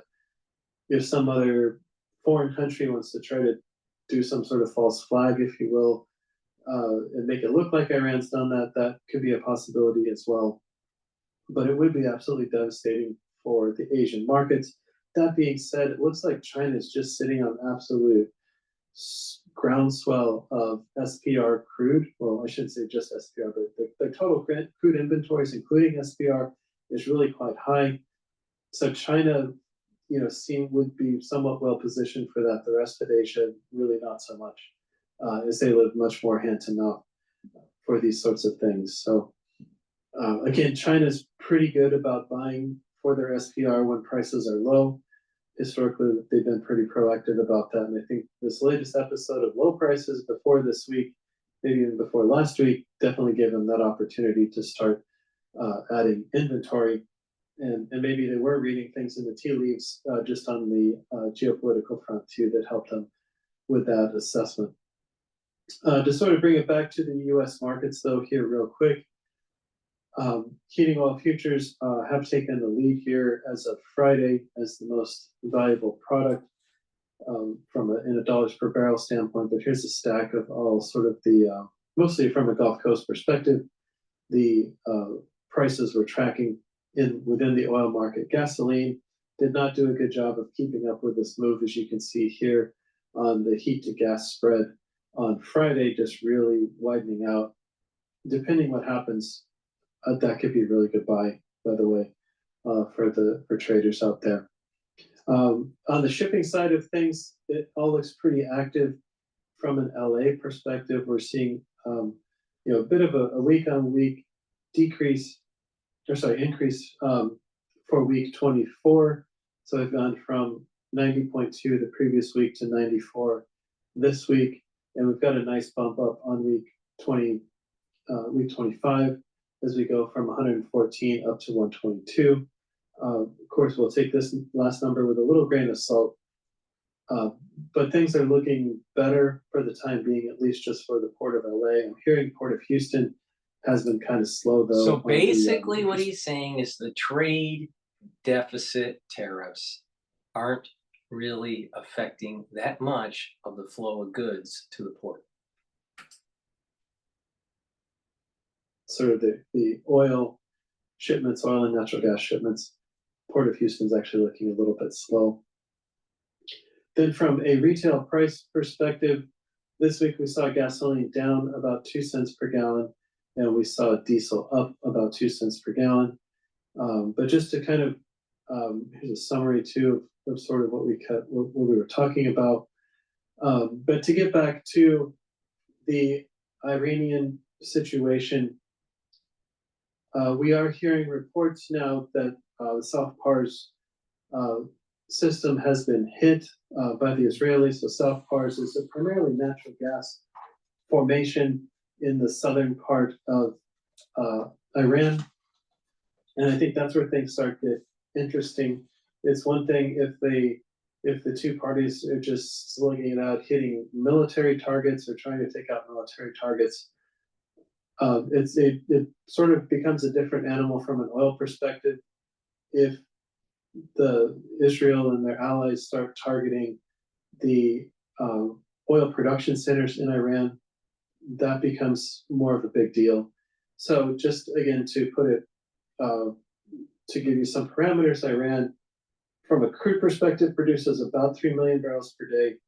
Their exports have been relatively high lately in the 1.5, 1.6 million barrels per day level, again, from the petrologistics data that we're able to get. So that's sort of an uptick from 1 million barrels per day earlier in the year. So there's a decent amount of oil that would be potentially shut in if Israel started targeting oil infrastructure, especially the loading terminals that Iran has, which you would think would be pretty easy targets. Everyone knows where those are, is I guess why I'm saying that's easy. Maybe they're defended, I don't know, but those would probably be pretty easy to hit, at least because everybody knows where those are. The other thing, again, like we covered with the Strait of Hormuz, if something were to happen there, that's an absolutely huge deal. US SPR. So again, what I was thinking with the, if I go back here real quick. Yeah, so I go back here with the export program. There is room for the exports to increase if that's what needs to happen. If Hormuz was shut down for whatever reason, we could export. We could, maybe double our exports. We did 3.3 million barrels per day this week. Maybe we could double that for a short amount of time. U.S. inventories are pretty low on the crude oil side in terms of SPR. We're at about 56% of total utilization or of working capacity. This time last year we were like 52%. So we have made some small gains in replacing that oil, but again, we're sort of at 56%. We're not full. So keep that in mind. So that's where things from a pricing perspective would get really interesting. Again, keep your eye on Brent Dubai, keep your eye on the Brent market, as those are maybe more related to the international. So the international oil markets are going to be the Brent. But what I'm noticing is the spread between Brent and WTI is narrowing. Normally it's $2 to $3 a barrel. It's usually $3. But the thing is it was at 1, or maybe it's just slightly above 1. That doesn't make much sense. So it looked like actually WTI went up faster than Brent. So no one's talking about this, but I'm sure that Trump calls MBS and says, hey, we got an issue with Iran. You got to help us with the oil price. And most likely MBS would lower the oil price if we need it. Therefore, it's another reason to short oil.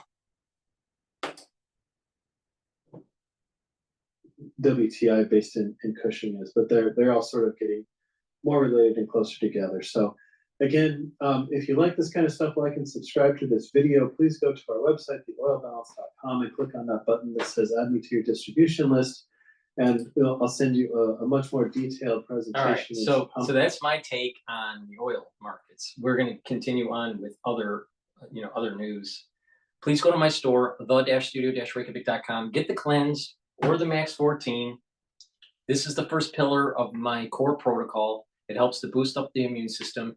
Take a teaspoon a day, swish it in your mouth, gargle 20, 30 seconds, and then swallow. What that's going to do is improve the epithelial lining of your oral cavity and your oral pharynx. It'll also help the mucosal barrier. And by doing that, you're improving your immune system. Take a teaspoon a day, every day. I've been doing this for over 5 years, every day. If you're not feeling well, take a tablespoon or 2. Also, reduce the load on your pancreas by taking digestive enzyme complex. If you're 40 years of age or older, you should be taking digestive enzyme complex to break up your carbohydrates, proteins, and lipids. It reduces the load on the pancreas, and you're able to absorb your nutrients better. Less load on your digestive system. And if you're an athlete, you'd benefit from this also, because it'll help you break up your pre or your post-workout fueling. And so you'll be able to break up those proteins and carbohydrates and lipids. So please go to my store and get the digestive enzyme complex. Digestive enzyme complex also has bromelain in it. Helps to break up clots. Bromelain is fibrinolytic, very important. And digestive enzyme complex has proteolytic enzymes, very important to break up glycoproteins. And we know about glycoproteins, right? We all know about that from 2020. Also, please go to my store and get the Clarity Factor. Clarity Factor is a great way to get rid of brain fog so you can concentrate on the tasks at work or at school, or even if you're retired. Learn new things and build that positive neuroplasticity. Take Clarity Factor, make sure you drink it with filtered water, take it every day. And what you're going to notice is that your memory is improving, you're thinking faster. And when you apply a holistic approach, what's going to happen is that you're actually going to improve your brain function. By doing the 4 modalities of exercise, doing cardiovascular exercise, doing resistance training, stretching and balancing, those activate different neurons.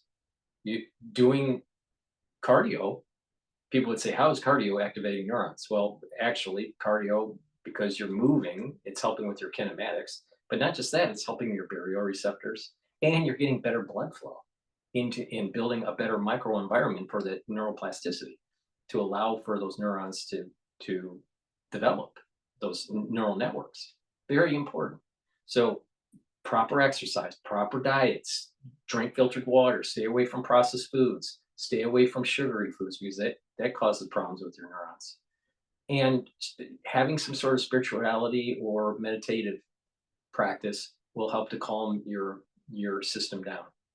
So it's very important to apply a holistic approach and take Clarity Factor. Again, Clarity Factor gets rid of that brain fog, and it improves your memory and helps you think faster.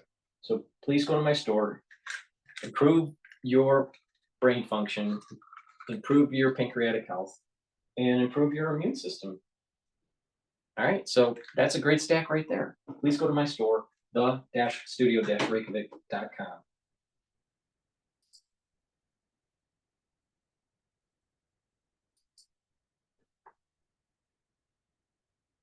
Do you need to sell your house and fast? Because this girl wants to buy it lightning fast. I buy houses for cash so that you don't need a realtor.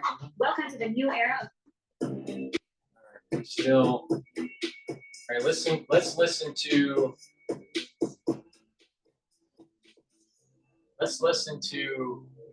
Times Radio.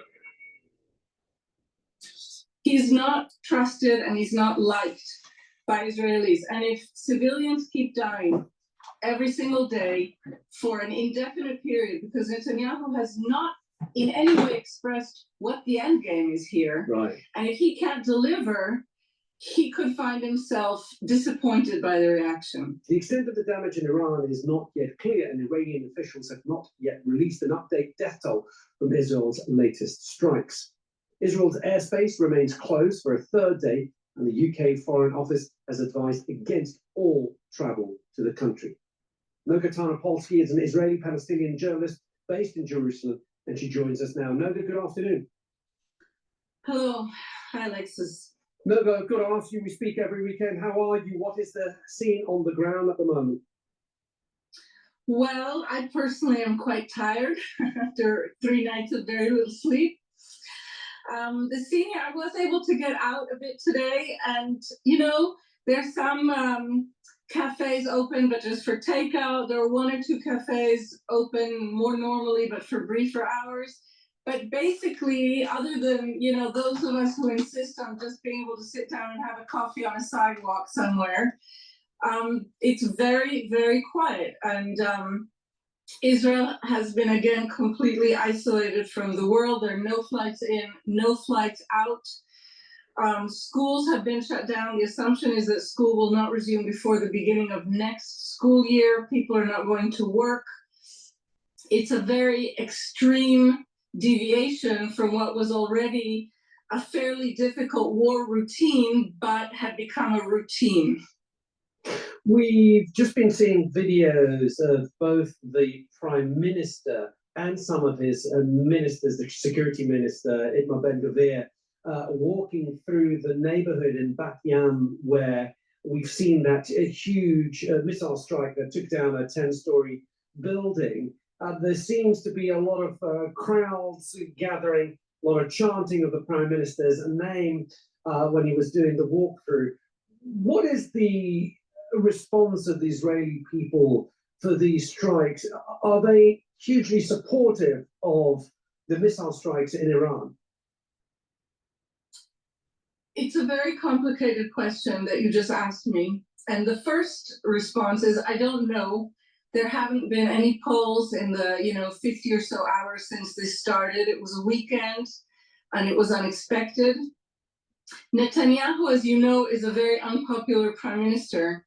And I have no question at all that one of his hopes for this operation is that it would burnish again his ruined credentials as Israel's Mr. Security after, the disaster of October 7th. It was interesting for me to see him walking through Bat Yam, relatively unwealthy kind of satellite city adjacent to Tel Aviv. There were, I don't know about crowds, there were a few dozen people around him, and they were, chanting Bibi, King of Israel. It's a Netanyahu stronghold there. I have to tell you that in Jerusalem, which is another Netanyahu stronghold, I went to the grocery store to just stock up a little bit.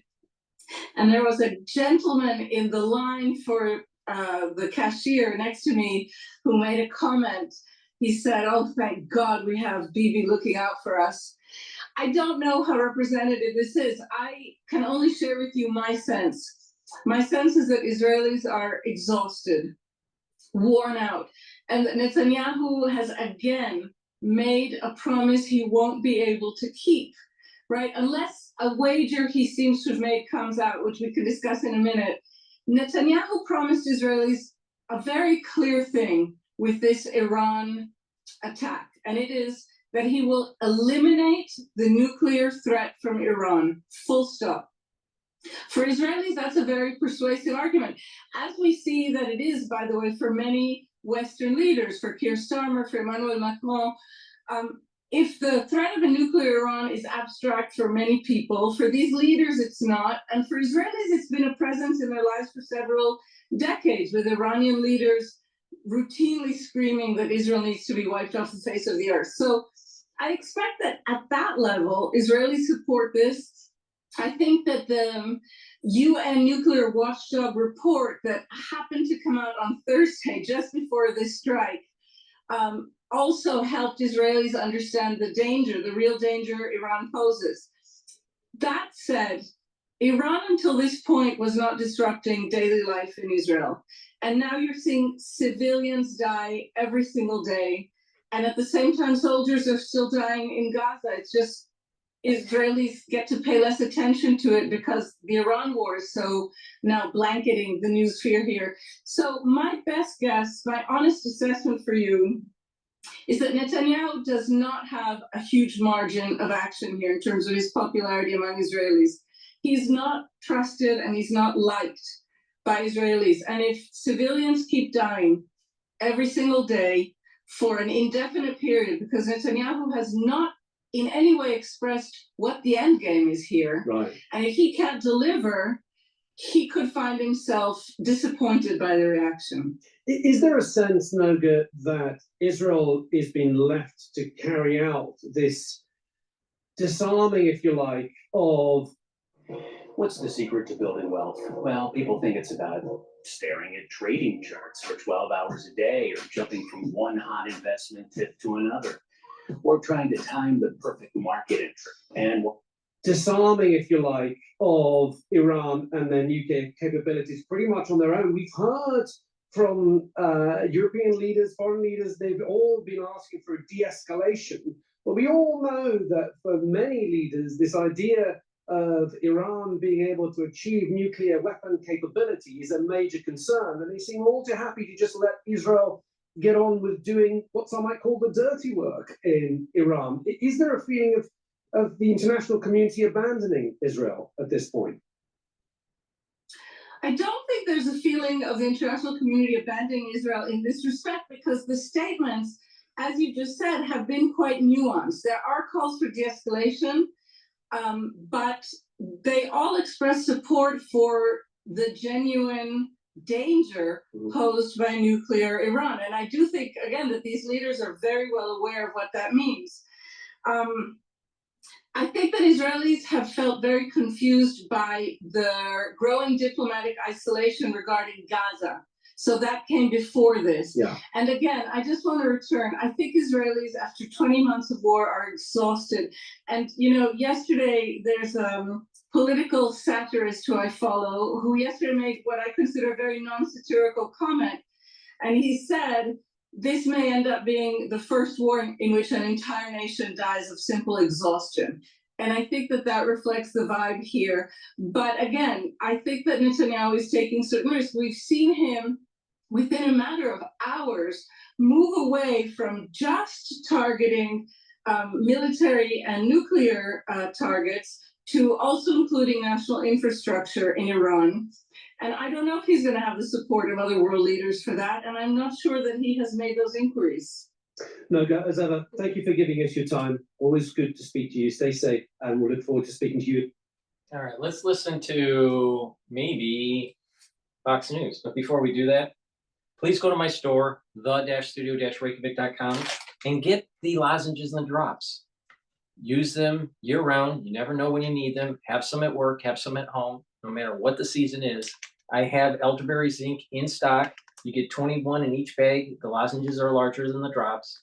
Get a few bags for your household. Very high quality. Use them right when you have that irritation. I also have the drops that are smaller.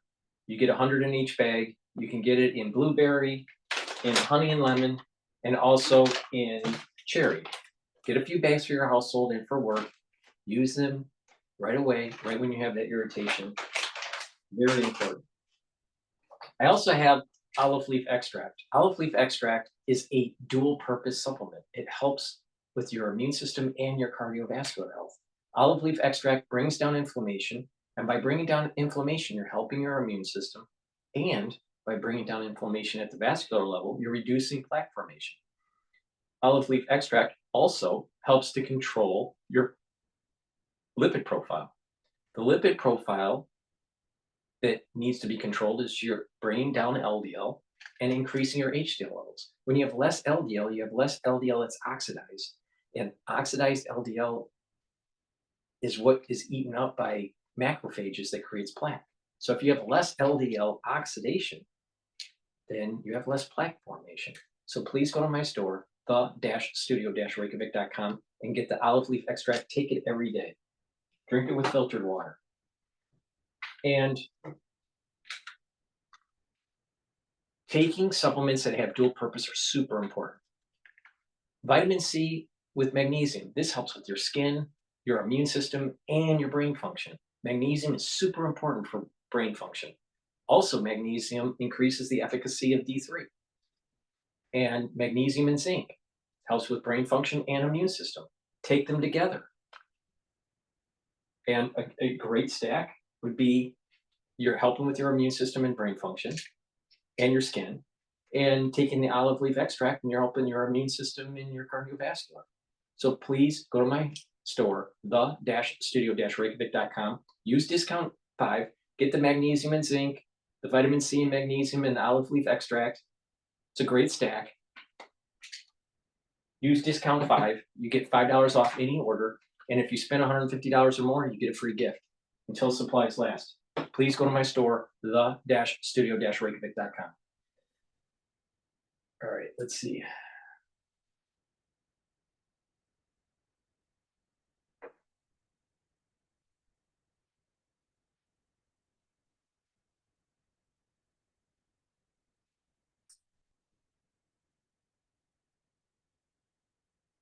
Let's see if this. Fox News has too much about the parade, and I really don't want to cover the parade issue. I'm more focused on what's going on with Iran. All right, let's go to this one. This was published 58 minutes ago.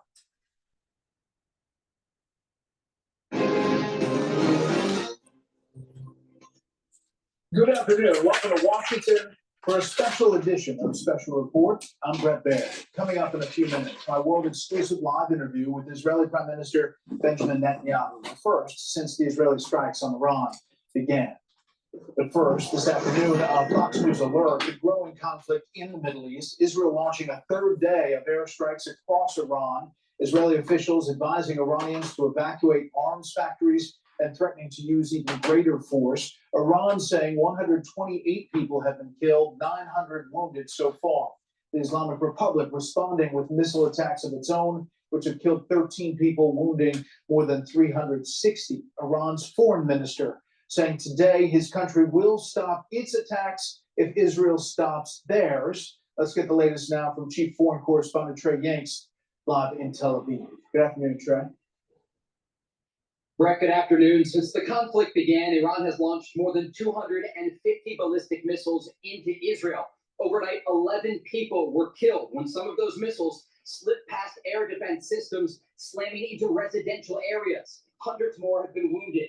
When we arrived at one impact site this morning, rescue crews were combing through the rubble of an apartment building in central Israel, looking for survivors. One man in his 50s, named Meir, was still trapped as his son, who had been wounded in the attack, waited to learn the fate of his father.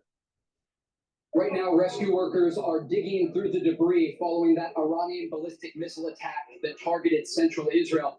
They're looking for survivors who are trapped under the rubble, including Meir, that father. His son Ofek is off in the distance, still wearing his hospital gown after he was pulled from the blast site. He is hoping for a miracle today following this Iranian attack. Israel is responding to these recent attacks with more airstrikes targeting both military and energy positions inside Iran. Iranian media reports 128 people have been killed and 900 injured. We know among that list are Iranian nuclear scientists and top IRGC commanders targeted by Israel. Iran's foreign minister spoke today about the American support for Israel during the conflict. Now, in conversations with Israeli sources, they are drawing a stark contrast on what is happening here. The Israelis are going after military and nuclear sites. The Iranians are firing ballistic missiles toward Israeli civilians. Brett. Trey X in Tel Aviv. Trey, thank you. Joining us now, Israeli Prime Minister Benjamin Netanyahu. Mr. Prime Minister, welcome back to Special Report.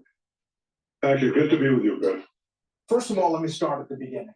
Why did you launch this operation now? Because we were facing an imminent threat, a dual existential threat. One, the threat of Iran rushing to weaponize their enriched uranium to make atomic bombs with a specific and declared intent to destroy us. Second, a rush to increase their ballistic missile arsenal. The capacity that they would have 3,600 weapons a year, new weapons within 3 years, 10,000 ballistic missiles, each one weighing a ton, coming in at Mach 6, right into our cities, as you saw today. And then in 6 years, 20,000. That's no country can sustain that, and certainly not a country the size of Israel. So we had to act. It was the 12th hour. We did act to save ourselves, but also, I think, to not only protect ourselves, but protect the world from this incendiary regime. We can't have the world's most dangerous regime have the world's most dangerous weapons. We're protecting ourselves, but by doing so, we're protecting many others. You know, I just want to press you on the intel on the nuclear part. Less than 2 months ago, the new director of national intelligence, Tulsi Gabbard, testified on Capitol Hill, saying that everything had been suspended since 2003 and had not restarted, that the nuclear program had not been restarted by the Iranians. So did something change from end of March until this week? Was the U.S. intel wrong? The intel we got and we shared with the United States was absolutely clear. It was absolutely clear that they were working in a secret plan to weaponize the uranium. They were marching very quickly. They would achieve a test device and possibly an initial device within months, and certainly less than a year. That was the intel we shared with the United States. I think we have excellent intel in Iran. I think we've proven that. And that is something that we couldn't possibly accept. Whether it would be 6 months or 12 months or 13 months is immaterial. Once they go that route, it's too late. And we will not have a second Holocaust, a nuclear Holocaust. We already had one in the previous century. The Jewish state is not going to have the Holocaust made it on the Jewish people. It's not going to happen. Never again is now, and we have to act now. What is the goal of these strikes? You talked early in one of your speeches after the attacks began with a message directly to the Iranian people. Clearly, some of these strikes have targeted Iranian leadership, military, nuclear scientists, and other leaders. So is regime change part of the effort here? Could certainly be the result because the Iran regime is very weak. I think it's basically left with two things. It's plans to have atomic bombs and ballistic missiles. That's basically what Iran has. They certainly don't have the people. 80% of the people who throw these theological thugs out. I mean, they murder them, they oppress them for 46 years, they yearn for freedom. I mean, they shoot women because their hair is uncovered. They shoot students. They just suck the oxygen from this brave and gifted people, the Iranian people. And you know, the Persian people and the Jewish people have had an ancient friendship. Goes back to the times of Cyrus the Great. That could happen again. But again, the decision to act, to rise up at this time is the decision of the Iranian people. We decided to act because we saw enough uranium, enriched uranium, for 9 bombs. And all they had to do was weaponize them. We stopped that by we're attacking their nuclear sites. We attacked their chief nuclear scientists working, it's like Hitler's nuclear scientists. Would you leave them? Of course not. We attacked their top command.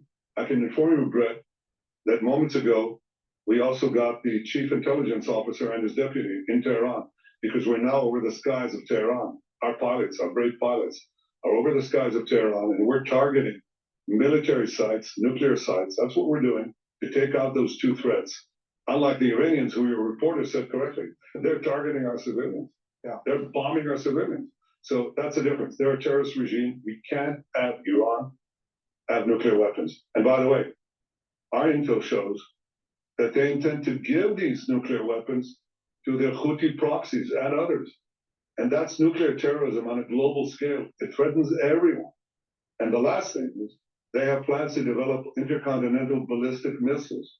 Right now, 8,000 kilometers, very soon, just out a little distance, and they can reach the eastern seaboard of the United States.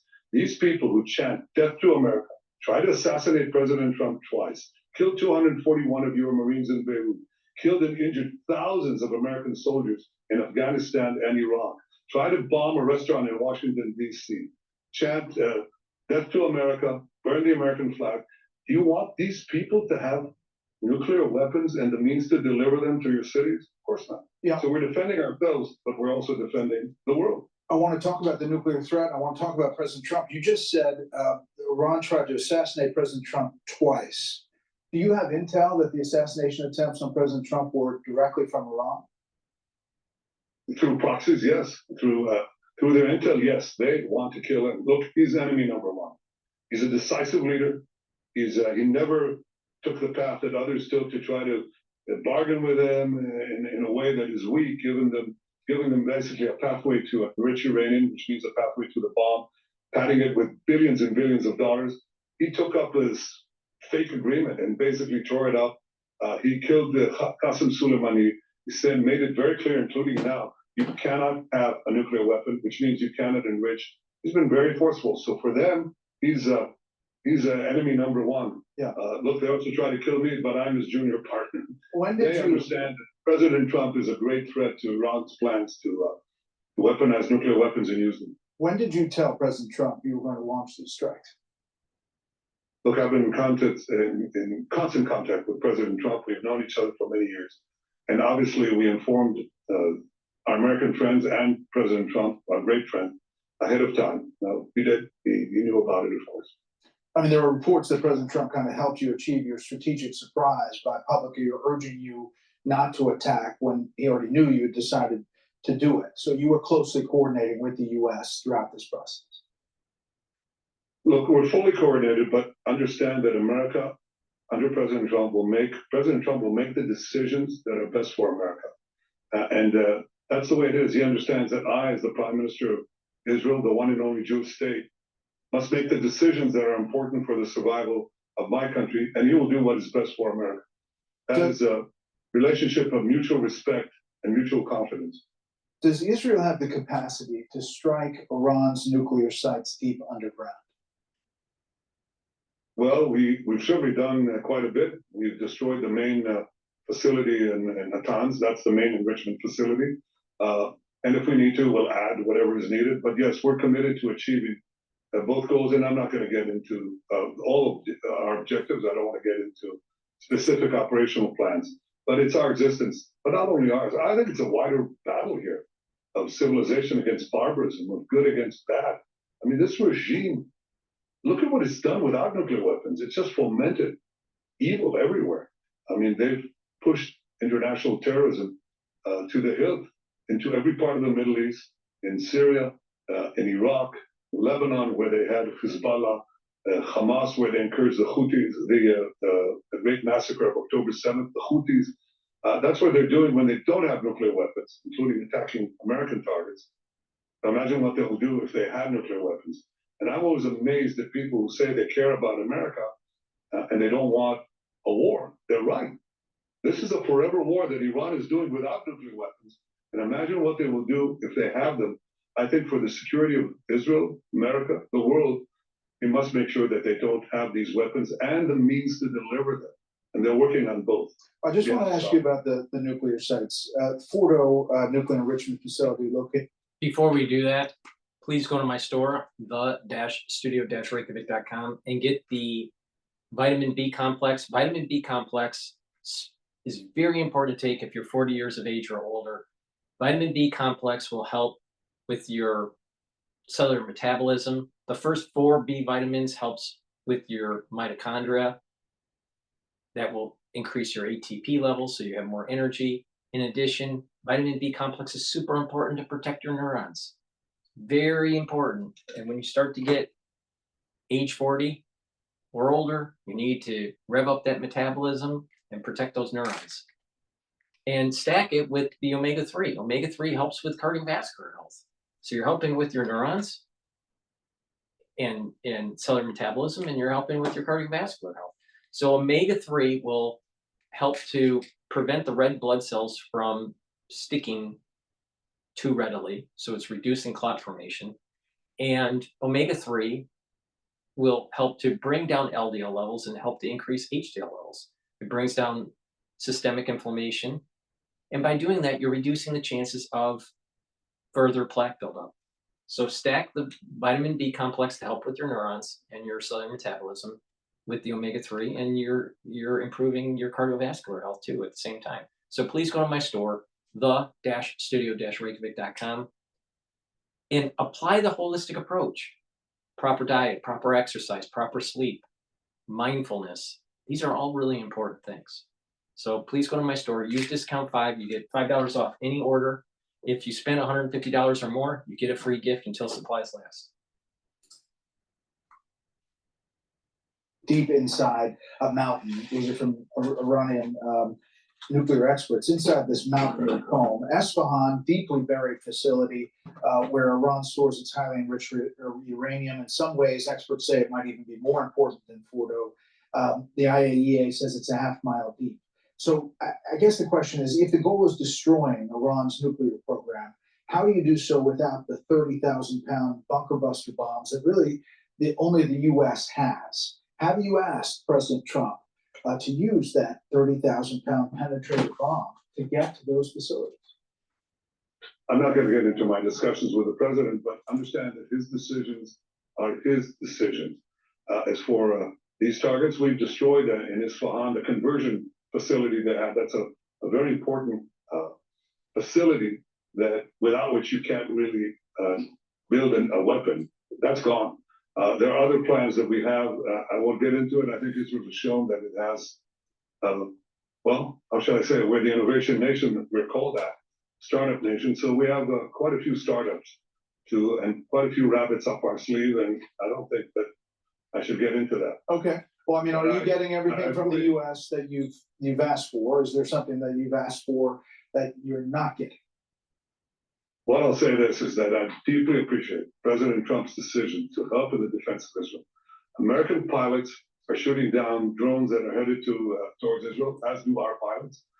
American THAAD missile batteries are helping defend Tel Aviv and greater Tel Aviv area.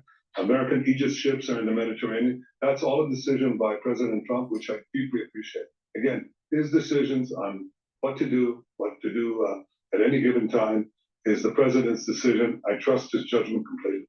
Do you have any estimate on how much you have set back Iran's nuclear program? I think we've set them back quite a bit. I think they were completely surprised. And surprise is a great element of success. Remember the pagers?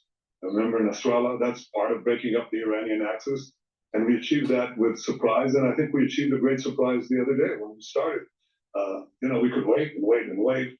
They'd string along the negotiations. We gave them a chance. I gave them a chance. But it was clear they were not serious about it. It became clear, I think, to the United States as well, because the president was very clear. He said, you can't have nuclear weapons. And in order not to have nuclear weapons, you can enrich uranium. And they basically strung everybody along. And it was clear to us it was going nowhere. I could wait and wait and wait until they officially declared that the talks were off, or they, and we'd officially declare that we're going to attack them. That's not how I conduct wars, and it's not how Israel conducts wars. So we're geared to do whatever is necessary to achieve our dual aim, to remove two existential threats, the nuclear threat and the ballistic missile threat. And we're doing that as we speak now in Tehran, but we're not bombing the population. We're telling the population, leave. So when we hit the targets embedded in civilian areas, you won't be hurt. And there's now mass migration from Tehran right now. That's what's happening. So because we're giving them forewarning. Mr. Prime Minister, what proportion of Iranian air defenses do you think you've taken out? Back in October, the air defenses were really decimated. Now you say you have kind of control of the skies as you're picking these targets, yet these missiles and drones are still coming your way as they attack, as you point out, civilian areas inside Israel. Well, you're right. First of all, we're doing it.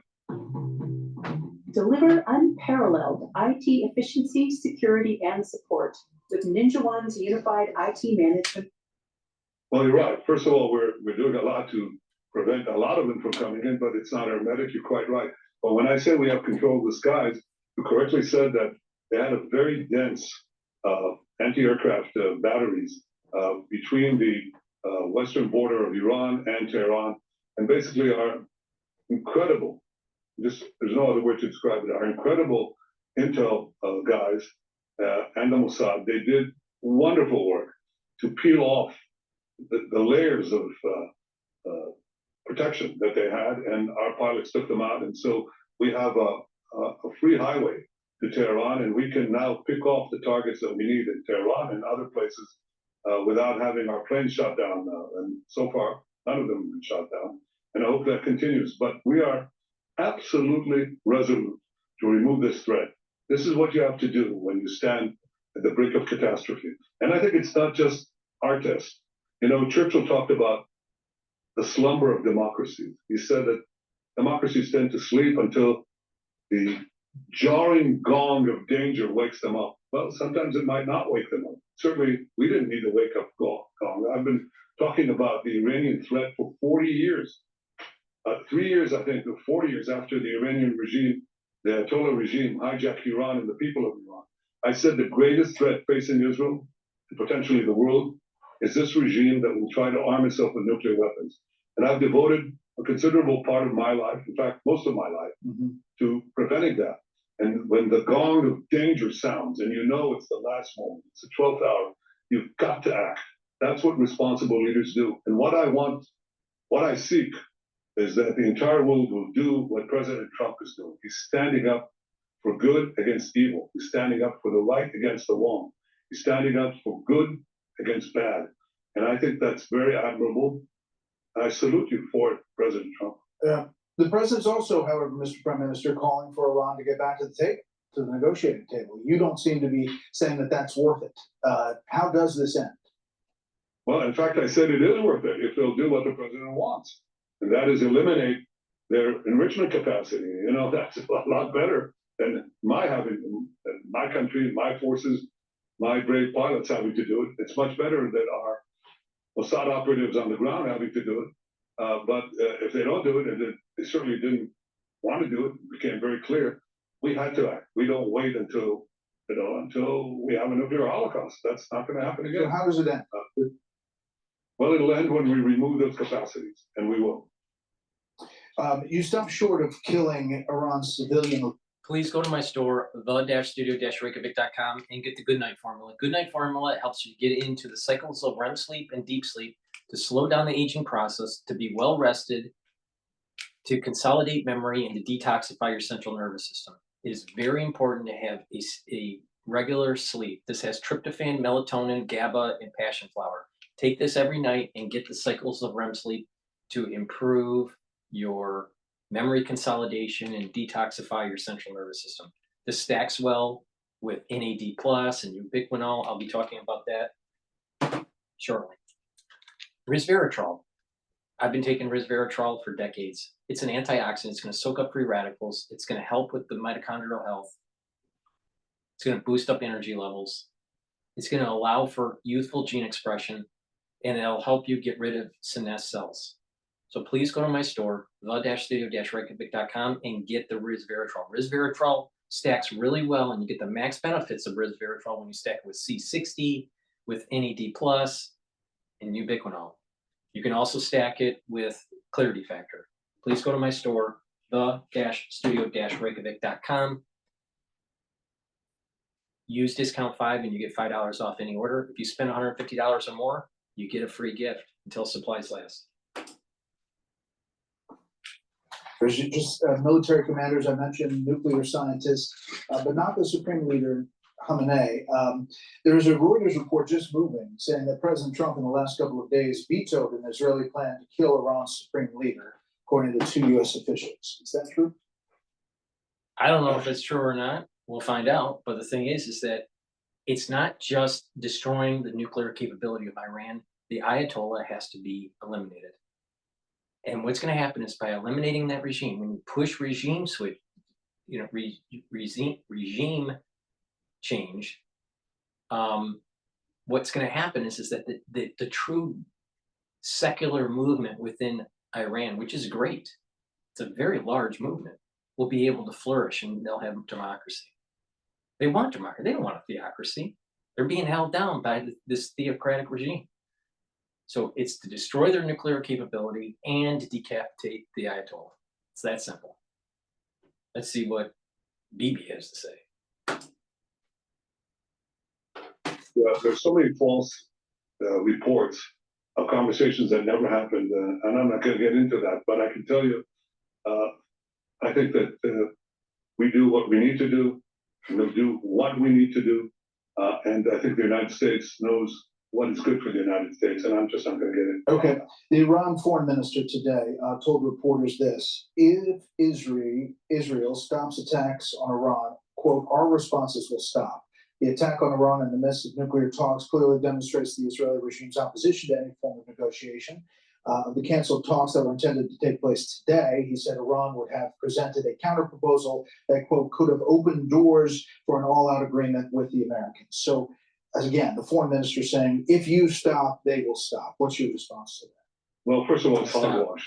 While they were negotiating, the Ayatollah himself, tweeted again and again, death to Israel. Israel must be destroyed. So some good faith there, right? Aside from that, they had bad faith because they were cheating, and we saw it in our intel. It was very clear. And the U.S. had the same intel. Believe me, we shared it. We shared that intelligence. One of the great things about unprecedented cooperation that has happened under President Trump is that we share every bit of information. So number one, he's lying. That's not new. Iran lies all the time. They cheat. But the second point is that they say, okay, we'll stop if you stop. Stop what? You'll continue to develop your engines of death, mass death, continue to develop your nuclear bombs, continue to develop the ballistic missiles like the one that fell in Tel Aviv, near Tel Aviv today. I was there, the whole building just slammed through. Children sleeping in their beds, killed. Women sleeping in their beds, killed. Horrible stuff. Yeah, they'll stop and continue to develop the means for our extermination. That's not going to happen. So obviously, that's not said in good faith. The issue here is not de-escalation. The issue here is not ceasefire. The issue here is stopping those things that will threaten our survival. And we're committed to stopping them. And I think we can achieve them. Now, if they are willing to accept President Trump's terms, that's a different matter. I said that months ago. And I said that in my meeting with the president in Washington. Yeah, if you can get a deal that does it, fine. But he didn't, not because the president didn't want it. It's because Iran didn't want it, and they cheated. Overnight, you expanded your airstrikes to include oil and energy infrastructure in Iran. Is that a different phase? What's the point? Well, this was an oil container.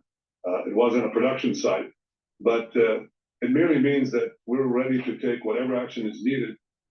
And of course, we'll take some of those actions in response to what Iran does to us. But as I said, our main targets are the military and nuclear targets, and we're taking them out with the precision and with purpose. We're not hearing much harsh criticism from the Gulf Arab countries. There have been some statements. Saudi Arabia putting out, the Kingdom of Saudi Arabia expresses its condemnation, strong denunciation of the Israeli attacks that targeted the Islamic Republic of Iran, which violated sovereignty. These attacks represent a blatant violation of international laws and norms. That was early on, but not much since then. How do you judge the Gulf states' response to what's happening now?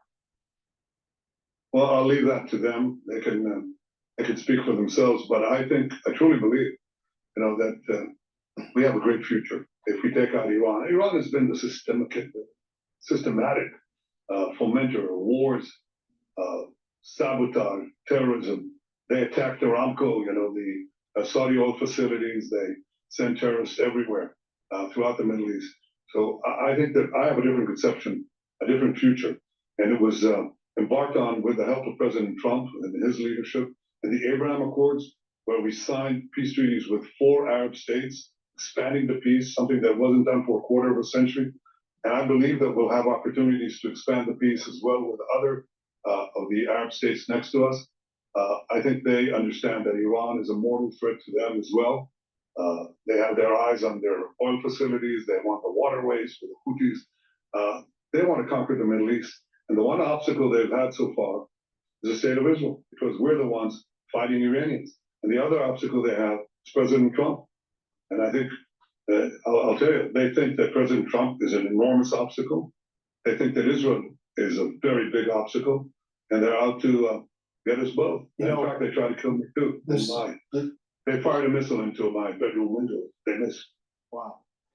The Saudi Crown Prince, as you remember, in September of 23, told me he was getting closer every day to recognizing Israel and normalization. The very next day, you repeated that to me. Take a listen. Reports that you had suspended talks. No, that's not true. So you think, if you were to characterize it, are you close? Are you going to get closer? I know you heard those words from the Saudi Crown Prince. What was your response? Well, I was delighted to hear what he had to say, and to borrow a phrase, I think we're getting closer to peace every day that passes. Obviously, October 7th was just a few days later. Can you get back to that moment, pre-October 7th? I think what you heard was correct. One of the possible reasons for the timing of Hamas's attack, and remember, Hamas is one of Iran's terror proxies. One of the reasons that they may have brought up the attack, not even coordinated it with others as they were supposed to do, is perhaps that they were afraid that the words of the Saudi Crown Prince and my own words were about to materialize. But they will materialize one day, I'm sure of it. And that day will be a lot sooner once we get rid of this mortal threat that Iran poses not only to Israel, but to our Arab neighbors, to Europe, to the United States, to many others. Last thing, Mr. Prime Minister, I'd be remiss if I didn't ask about the situation in Gaza.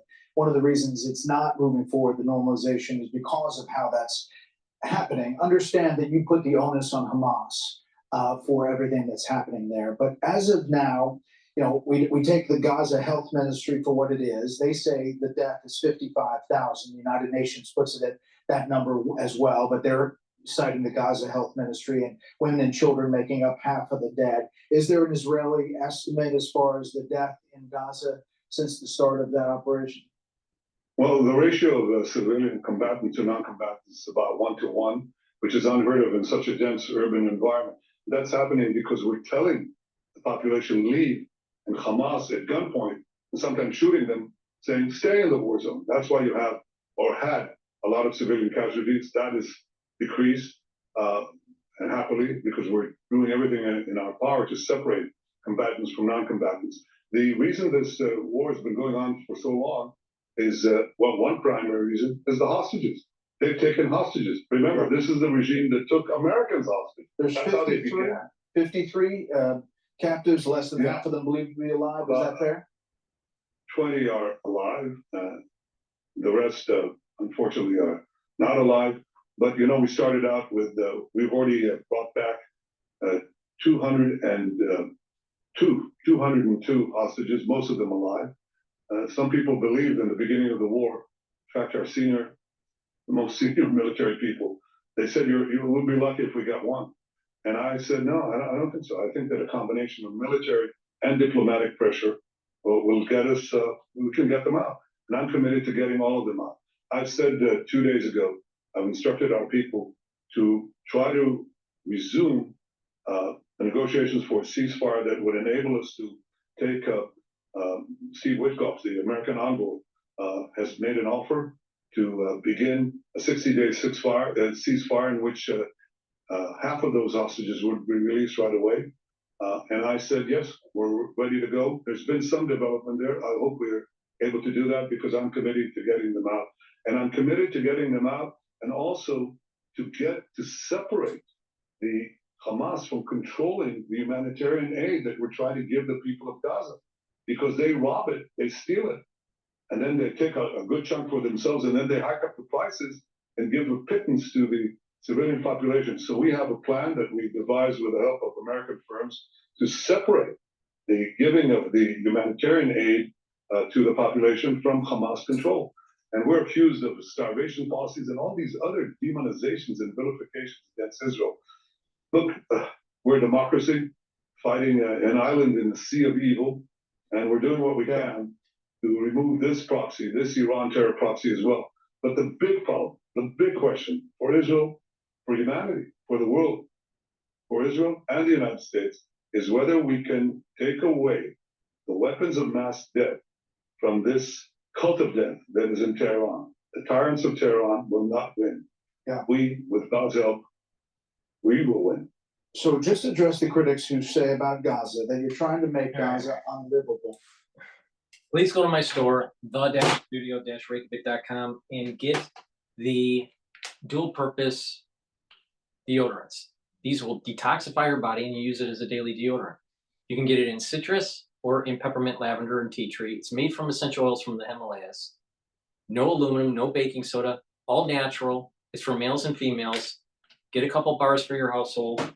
Very high quality deodorants. Use discount 5 and you get $5 off any order.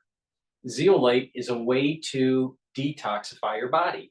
It helps you to detoxify heavy metals, chemicals, toxins. It binds to them and it allows you to urinate them out in 6 to 8 hours. Take about 2 to 3 small drops, very small drops underneath your tongue, drink it with filtered water. Do that every day. If you want a more intense detoxification, put about 5 small drops to 10 small drops underneath your tongue. Drink the filtered water.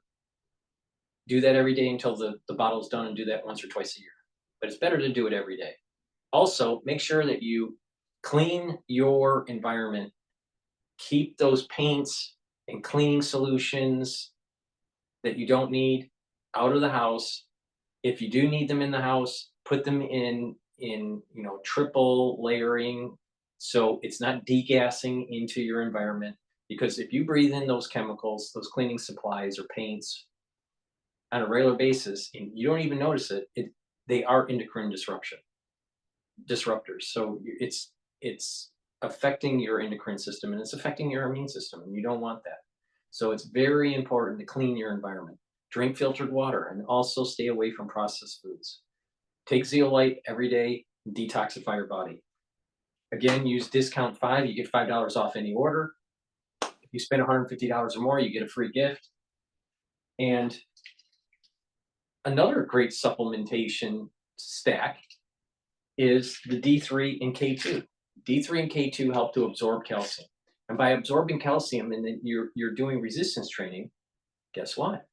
You're building denser bone. Very important, especially when you get into your geriatric years. So do weight training. Make sure you take the K2 and the D3. Also make sure that you're taking in magnesium. You can get magnesium from my store, the-studio-reykjavik.com. Magnesium increases the efficacy of D3 to absorb calcium. But do that every day, and that's going to help to build bone density. But taking D3 and K2 also helps the vascular system. It helps your cardiovascular system by pulling out some of that calcium depositing around plaque and reducing further calcium depositing. So super important. So please go to my store, get the D3 and the K2, take it every day, and help your system out. If you spend $150 or more, you get a free gift until supplies last. In order to push Palestinians out of the territory permanently. When they say that, what's the response? Yeah. Well, because it's another lie. These are incredible lies. I think, first of all, no army in the history of the world has gone through the lengths that Israel has gone to separate combatants from non-combatants using millions of text messages, phone calls, you name it, everything, leaflets even, getting the population out. Otherwise, we'd have an enormous number of civilian deaths. And of course, Israel has that firepower, but we don't use it because that's our moral base. But the other thing is equally that we're not trying to destroy Gaza. We're trying to remove the threat from Gaza. And as far as the choice of people, if they want to leave or not, President Trump has given a brilliant idea. He said, look, Gaza has to be rebuilt.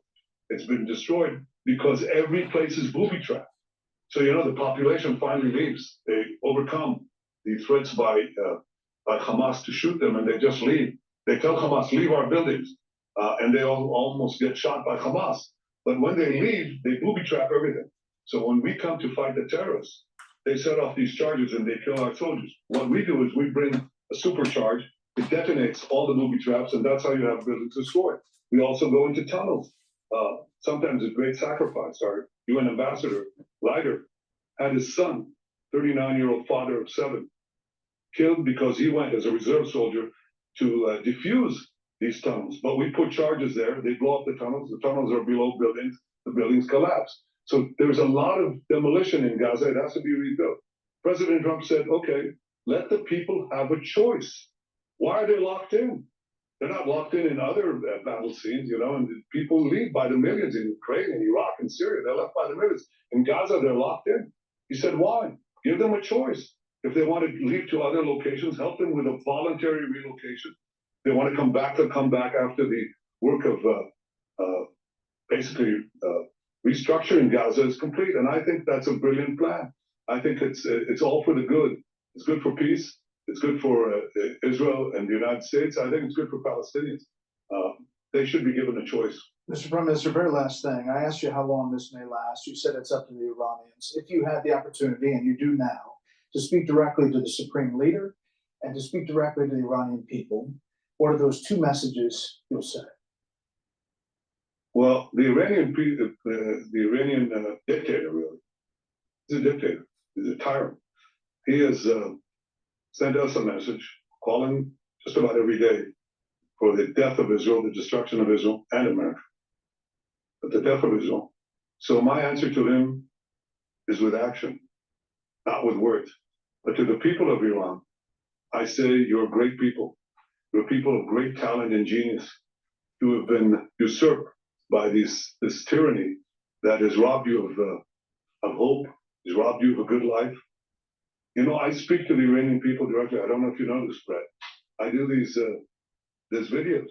I get millions and millions of responses. And they say, Viva Israel, bravo Israel, free us from this tyranny.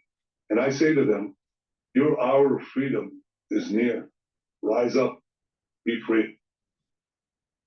Mr. Prime Minister, we appreciate your time in the middle of a very dangerous time inside Israel. We should point out you are inside Israel.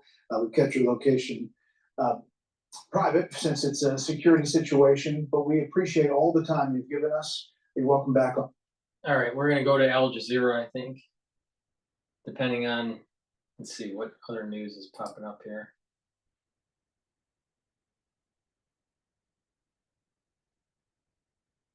You know what? I want to listen to Rand Paul on Meet the Press. Please go to my store, the-studio-reykjavik.com, and get the turmeric. Turmeric is a great way to soak up free radicals, and it brings down pro-inflammatory cytokines. That's super important for your immune system, and it's super important to bring down inflammation at the vascular level to prevent plaque buildup. Ashwagandha root helps to control the cortisol levels and to control your blood glucose levels. That brings down inflammation, helps with the vascular system and your immune system. And lignans, super important to take every day. It's a powder. You mix it with soft foods, with filtered water. This helps your immune system and your endocrine system, soaks up free radicals and brings down inflammation. It stacks really well with turmeric and ashwagandha. This is a great way to improve your immune system and your vascular system. So please go to my store, get the turmeric, the ashwagandha, and the lignans. It's the third pillar of my core protocol. Drink it with filtered water, super important to take every day. Use discount 5 to get $5 off any order. And if you spend $150 or more, you get a free gift until supplies last. All right, let's listen to Rand Paul here. Welcome back. Joining me now is Republican Senator Rand Paul of Kentucky. Senator Paul, welcome back to Meet the Press. Thanks for having me. Thank you so much for being here. Unfortunately, I have to start with this horrific news out of Minnesota, this act of political violence, the assassination of a state lawmaker there and her husband, 2 others injured in the hospital recovering. Senator, what was your reaction to hearing the news? You know, I think nothing brings us together more than, you know, mourning for somebody else who's in political life, Republican or Democrats. You know, we come together about this. I was there at the shooting in 2017 when Steve Scalise almost died, just feet away from another young staffer that was shot just next to me. So I'm aware of this. I've been the victim of political violence. I had 6 ribs broken and part of my lung removed. So we know about this. We're very aware of it, but our hearts and prayers go out to the families. Yeah, our hearts and prayers go out to the families as well. It's been 8 years since that attack, that of course, where Congressman Scalise was shot. Thank you for sharing that memory with us. I do want to turn now overseas to the Middle East.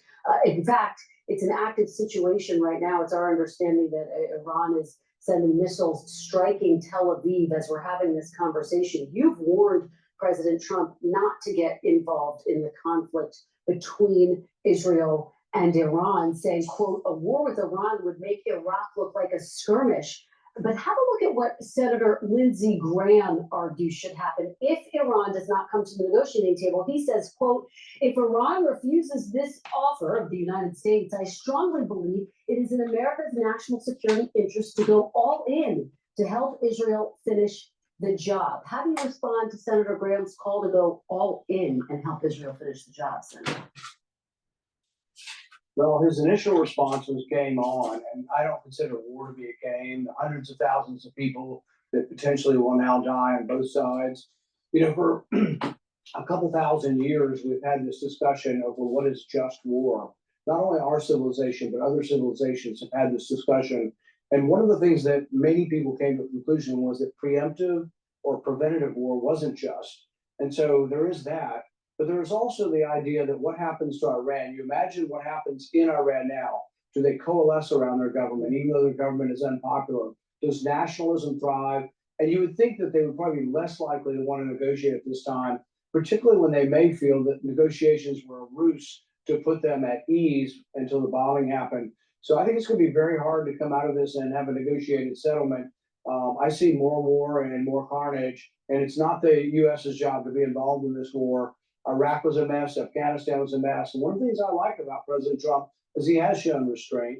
And so I think his instincts are to not be involved in this war, but there will be a lot of pressure from Lindsey Graham and others to get involved in this war. And I hope that his instincts will prevail.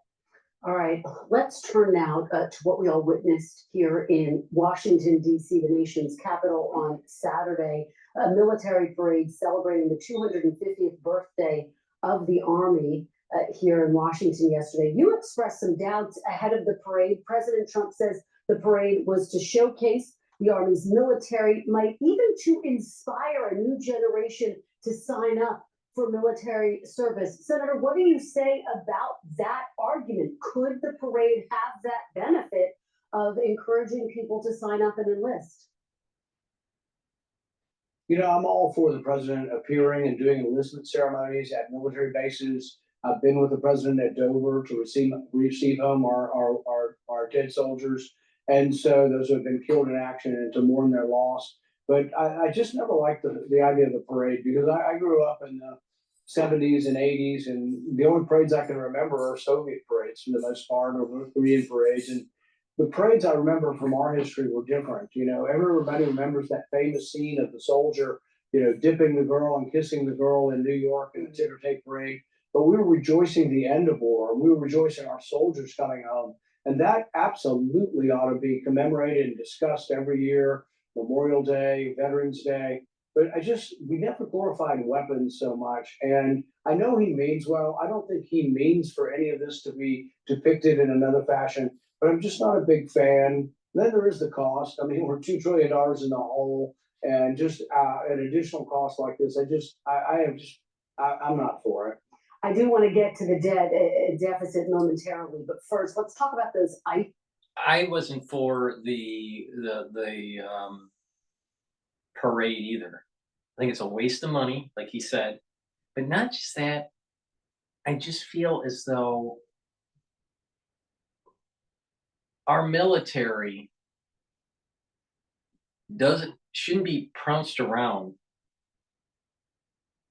because it almost seems as though we're glorifying war. Now, maybe Americans, the American empire is just about war, and that some people could make that argument. But I would just prefer it to be behind the scenes. If you see a veteran, you thank them for their service. You support the veterans. We try to have policies that help with the needs of the veteran and the military, and making sure that we have a strong and robust armed services community. But we don't need to do these parades. I thought it was a bad idea. Waste of money, and it was a bad idea.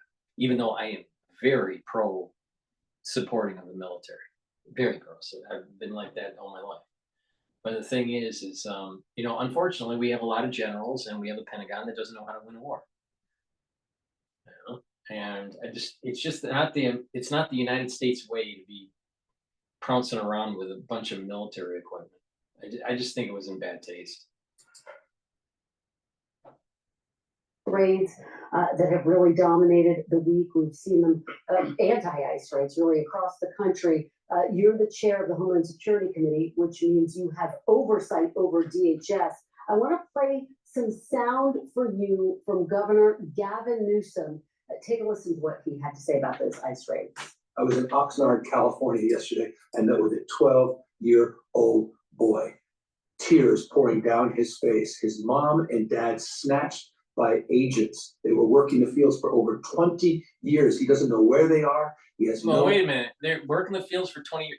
If they're hardworking and they've been here for a long time, that doesn't matter. Are they here illegally? If they're here illegally, they're here illegally, and they should go home. Oh, they had a child here. They had an anchor baby, and all that, blah, blah, blah, blah, blah. Are they here illegally? They knew they took risks. So them working hard and how long they've been here, or they've been paying taxes, somehow or some way, I don't care. Don't care. Just don't care. Get them out of the country if they're here illegally. Family in the United States. He's here alone, a sixth grader. Tough. Senator, do you think the Trump deportation policy has gone too far? Nope. It hasn't gone far enough.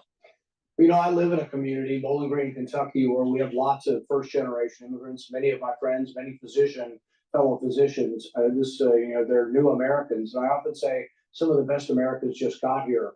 That being said, that's lawful immigration. I don't think we can allow millions of people to come across the border. It just is transformative, but not in a good way. So I think we should, if anything, maybe expand lawful immigration, but we can't have illegal immigration. We can't have open borders. Now, how we tackle this is a difficult situation because we have California governors like Newsom and the mayor of Los Angeles who are resisting federal law.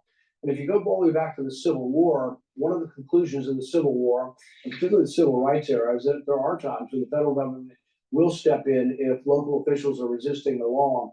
So when people are arrested for doing bad things, they're arrested for assault, if you don't check their status and you don't deport them after that, you're disobeying federal law. And I think the one thing that brings us together, conservative, Republican, Democrat, Independent, is I think most people want the people committing crime to be deported. And if it sticks to that, I think we'll be fine. When it extends to children and workers, even the president's backed off a little bit on this. He says now we're not going to deport agriculture, hotel workers, and others. And somebody on the internet this morning said, well, all you have to do is you need to change your job and be an agricultural worker. Do you support those carve-outs, Senator? Do you support those carve-outs? The carve-outs for farm agricultural workers, hotel workers? I'm a big advocate of the farm worker program and worker programs in general. I think he's talking about a carve-out for people who are not in the program. He's talking about people who are illegally doing that work. I think that we should do something. I've been an advocate for a policy such that we can accept more workers. And I've always thought the trade-off would be you don't get citizenship. Everybody's always said, oh, we've got to have a pathway to citizenship. What if you don't get citizenship, but you get to work and you don't have to worry and fear of deportation? I think actually many people who are here now who are working would probably accept the trade-off. You have been one of the most outspoken Republican critics of President Trump's tax and spend bill, what he has called the big, beautiful bill. You have said it raises the debt ceiling by far too much. Trump called you, quote, the toughest vote in the history of the U.S. Senate. Senator, let me ask you, as of today, are you a yes on this bill or no? Well, I take that as a compliment, and I talked to the president last evening after the parade, and we're trying to get to a better place in our conversations. And I've let him know that I'm not an absolute no. I can be a yes. I like the tax cuts. I actually agree with Art Laffer and the supply siders that a lot of times we cut rates, we actually get more revenue. So I don't have as much trouble with the tax cuts. I think there should be more spending cuts.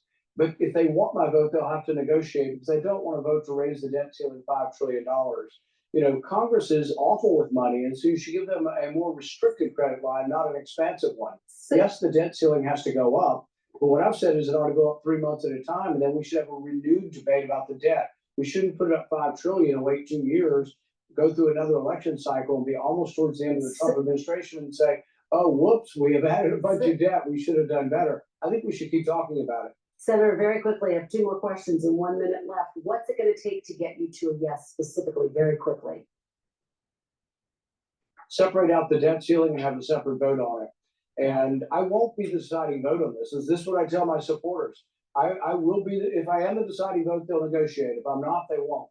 So far, they've been, sending their attack dogs after me, and that's not a great persuasion technique, but I will negotiate if they come to me, but they have to be willing to negotiate on the debt ceiling because I'm conservative and I'm not going to, no longer be conservative just because the president wants me to vote for something. All right, Senator, very quickly, let me get your reaction to Senator Alex Padilla, who interrupted a press conference that was being held by DHS Secretary Kristi Noem. He was handcuffed, wrestled to the ground. The House Speaker says he should be censured.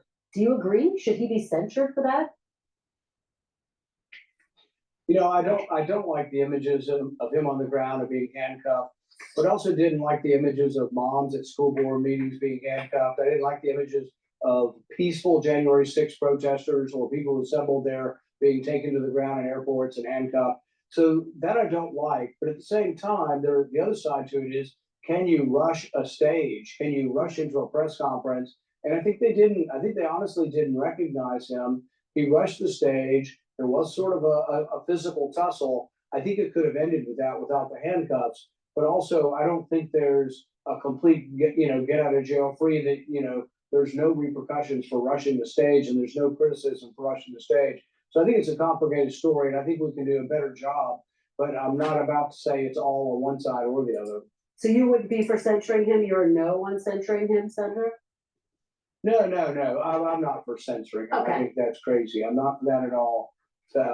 Okay, Senator, thank you so much. Senator Rand Paul, thank you for joining us and happy Father's Day. We really appreciate it. Please go to my store, the-studio-reykjavik.com, and get the NAD Plus. This is a supplement that will boost up your NAD Plus levels, that will increase your energy. NAD Plus also helps to repair your DNA, because as you get older, you get damage to your DNA and it's harder to repair it.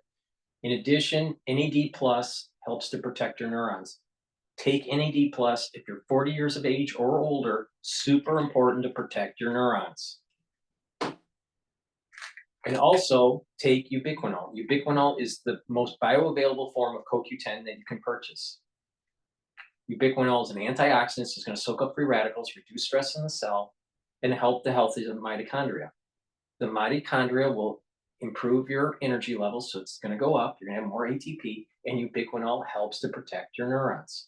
Stack it together, NAD Plus and ubiquinol, to get the max benefit to protect those neurons. And stack it with C60. You can take C60 by itself, but if you stack it, you're going to get added benefits. C60, you can get in MCT coconut oil, extra virgin olive oil, or avocado oil. You can get it in a 2 ounce, a 4 ounce, or an 8 ounce configuration. It's cheaper to get it in the higher ounce configuration because it's cheaper per ounce when you do that. In addition, C60 is a very potent antioxidant. Take a teaspoon a day, preferably on an empty stomach, every day. And what will happen is you're going to soak up free radicals and you reduce stress on the cell. and you're going to improve the health of the mitochondria. You're going to have more ATP, and your cells are going to perform better, and your tissues are going to perform better. That means over time, your organ systems, your glands, your immune system, your endocrine system, even your neurons will perform better. With your neurons, by reducing the stress in your neurons, the neurons are going to be healthier. If you have stress in your neurons, the health of the myelin sheath will start to degrade. So that would mean that your electrical signal starts to degrade and you think slower and your memory starts to fade. But if you improve the health of the neuron, then you're improving the neuroplasticity, you're thinking faster, your memory is better, and the health of the neuron is maintained and improved. And by soaking up free radicals in the neuron, you're helping the health of the mitochondria of the neuron. So you're producing lots of ATP to produce neurotransmitters. Super important. So take C60 every day. Also, soaking up free radicals at the vascular level is going to reduce plaque formation. How? When you have LDL floating around in your bloodstream and you have free radicals floating around in your bloodstream, they oxidize. The free radicals oxidize the LDL. Oxidized LDL is the beginnings of plaque formation. Well, if you have less oxidized LDL, you have less plaque. So please go to my store, the-studio-reykjavik.com, get the C60, take a teaspoon a day every day. I've been taking a teaspoon of C60 every day since 2016, every day. And what you're going to notice is that your body is slowing down its aging process. And you stack it with things like NAD+, ubiquinol, resveratrol, clarity factor. I have a core protocol, and that core protocol is this. The first pillar, max 14, max 35, or cleanse to boost up the immune system. The second pillar, C60, to soak up free radicals. The third pillar, turmeric, ashwagandha, and ligands to boost up the immune system and help with your vascular system. And Boomer Boost is the fourth pillar to boost up those energy levels and rev up that metabolism. When you do this, you're going to have more vitality. You're going to have more energy. You're targeting all the things that are causing the aging process. When you lose the health of your mitochondria, you lose energy. Well, if you help that health of your mitochondria, you're going to boost up your energy levels. When you get older, you start to accumulate free radicals. You soak up those free radicals with taking strong antioxidants like C60. With aging, you start to have a decline of your neural connections. Well, you want to improve those with taking NAD+ and ubiquinol and C60 and clarity factor and resveratrol and Boomer Boost. See, when you take this and you stack these types of supplements together, you're slowing down the aging process. You build up muscle, you increase your bone density, and what you're doing is you're slowing down the aging process. And the earlier you do this, when you get into these different milestones of aging at the non-cerebral level, aging for most of your body starts at approximately, there's these major milestones that takes place. But you see a major difference between someone in their 20s to when they hit about 30. You see it in their face, right? A major change. Especially, you also see it in their pediatric years, different milestones of aging. But let's just focus on the adult side of this. So from 20 to 30, you start to see a major change. So about 35 to 40, about 40 years of age, there's a methylation change that takes place. And when you start to methylate genes, that means you're turning off genes that usually were expressed when you were younger, or you're reducing the ability to express as much of that gene when you were younger.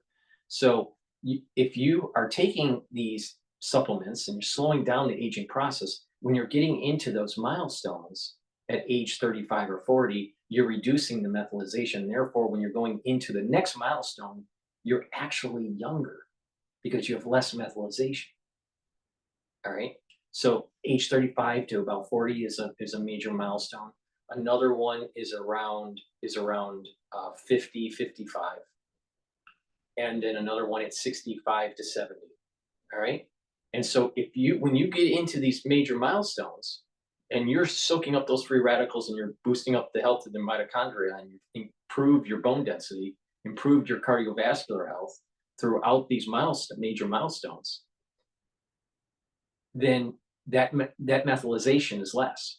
So when you go into the next period of inflection point, you're slowly aging slower each time. There's a compound effect, all right? That you're because that major methylation that took place in your 40s wasn't at 100%. It's only at 50%. And that 50% carries on until the next major methylation point, which is around age 50. All right. And you may only have 50% of that versus 100%. And therefore, once you get past those two milestones, by the time you're age 50, you're radically younger you're radically younger biologically, even though your chronological age is 50. Your biological age could be 30. All right. So, and there's a science to this. All right. But what you're doing, if you follow the protocol that I do, you're actually slowing down that switching of the methylation. Okay. Now you get to 60, 65, 70, and there's another point. So it's important. The earlier you start this, the better off you are. But if you don't start it until your 40s, you'll benefit into your 70s. Or if you don't start it until your 50s or 60s, you'll benefit. But you get the max benefit if you start early. That's the body aging. Now let's talk about brain aging. Is different. It typically, and that brain aging, your max cognitive potential. Let's call it that. Your max cognitive potential is about age 30, age 35. And then something happens where you start to decline, but you don't notice it. It's not noticeable, but you peaked out at about 30.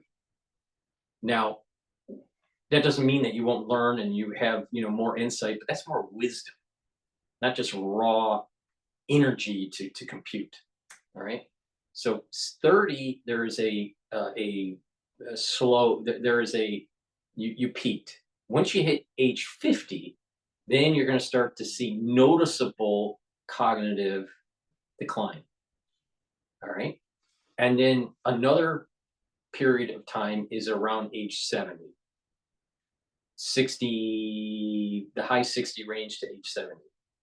And then there's another point in time where there is the decline in neural activity. All right. So you have age 30, which is non-noticeable, age 50 noticeable, and around 65, 70 noticeable. But if you protect your neurons and keep the neural health through supplementation in this holistic approach, by keeping that neuroplasticity and doing the balancing exercises and making sure you get good blood flow, you're creating a microenvironment to maintain that neural network to carry you on. All right. So you're not having as much neural decline. Now, there's a lot more to it because neuroplastics and microplastics can lead to earlier onset of dementia. Genetics could be a problem. Environmental exposure can be a problem. That's why it's very important to approach this in a holistic way. It's not just supplementation. But when you do this on a regular basis, you can slow down the aging process as you're going through these gates. That's the point I'm making. The gates of methylation and also of cognitive decline, of neural decline. So pay attention. Please go to my store, the-studio-reykjavik.com. Use discount 5. You get $5 off any order. If you spend $150 or more, you get a free gift until supplies last. Please go to my store, the-studio-reykjavik.com. All right, let's go to Al Jazeera, and they're talking about Iranian missile makes impact in Israel's city of Haifa.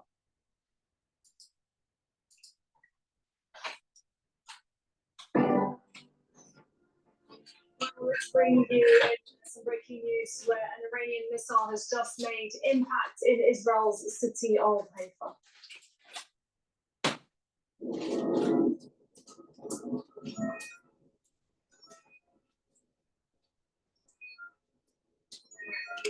are the latest scenes.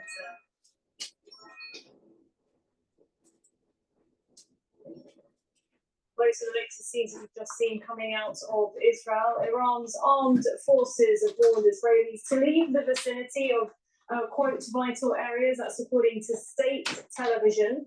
There's been projectiles in the skies of Tel Aviv and Jerusalem as well. Let's go straight to Bernard Smith, who's live for us in the Jordanian capital, Amman. He's reporting from there because the Israeli government has banned Al Jazeera from reporting in Israel and the occupied territories. Bernard, so we're seeing more of those explosions. What more can you tell us? Well, it was to be expected. We've had the air raid siren also here.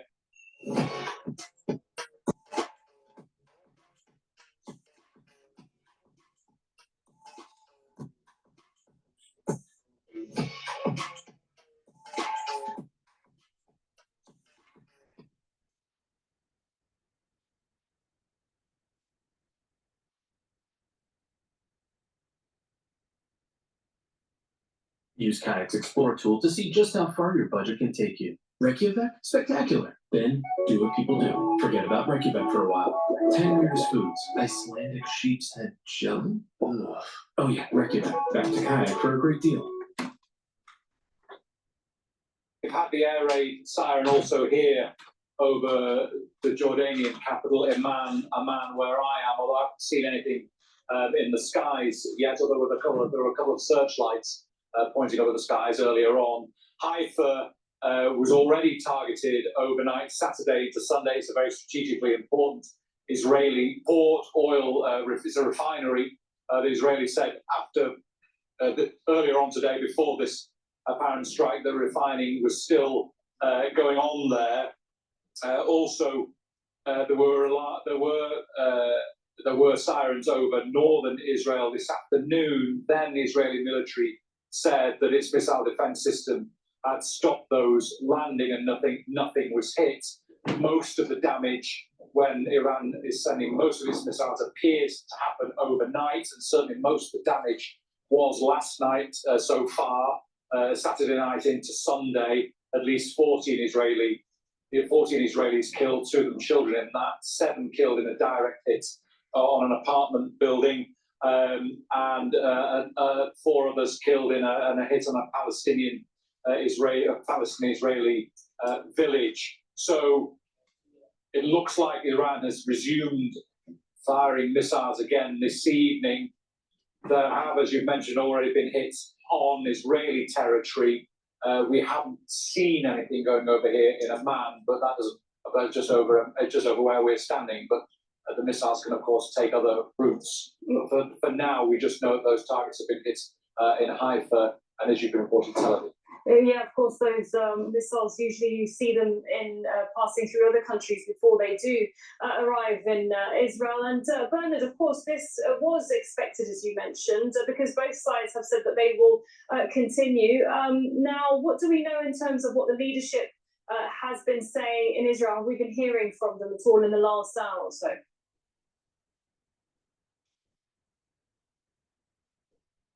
Well, we haven't heard from them in Israel just very recently. We know that Benjamin Netanyahu, the Israeli Prime Minister, he's given an interview to the American cable network Fox News, and in that interview, he's said that regime change in Iran could be the result of Israel's attack. The Israeli military says officially that our goal is to remove the capabilities of this regime to annihilate us. The goal is not regime change. I guess the difference there is, while the military says the goal is not regime change, Netanyahu saying it could happen as a result of what we're doing. Netanyahu was also asked to comment on a Reuters report that Donald Trump had vetoed Netanyahu's plans to kill Iran's supreme leader in those first wave of attacks. Netanyahu said, "I'm not going to go there at the moment. We know that Israel had clearly compromised at some level Iran's intelligence services because they were able to identify and knew where significant figures in the military and the scientific community lived.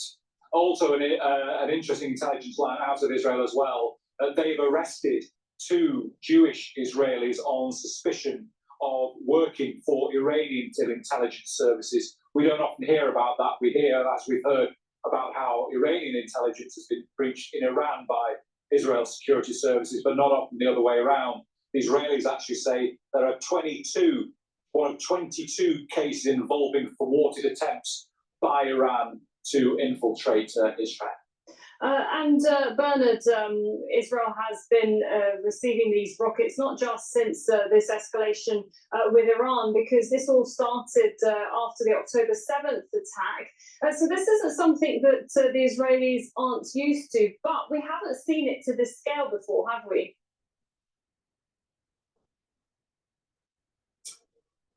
No, the Israelis are used to rockets. They've come in conflicts and fighting in Gaza before October the 7th. During and after October the 7th, there have been rockets fired by Hamas at Israel. It's inconvenienced Israelis a bit. It would lead to the closure of Ben Gurion Airport for perhaps a day and a half or so. But there's been nothing on this scale. The war in Gaza, Israelis are conscious of it, but have not really been inconvenienced by it or troubled by it. But this is something totally different. This is directly affecting the day-to-day lives of Israelis. As an indication, Ben Gurion Airport closed for at least 3 days, possibly indefinitely, Israel's main airport. Well, that's unprecedented, certainly in the last 30 or 40, maybe 50 years. So the fact that travel to Israelis' airport has been disrupted to that extent gives an indication of the disruption to Israeli life. That said, the government has said that today in Israel was a normal working day. The stock market was actually slightly up as the Israelis try to keep the economy as open as possible.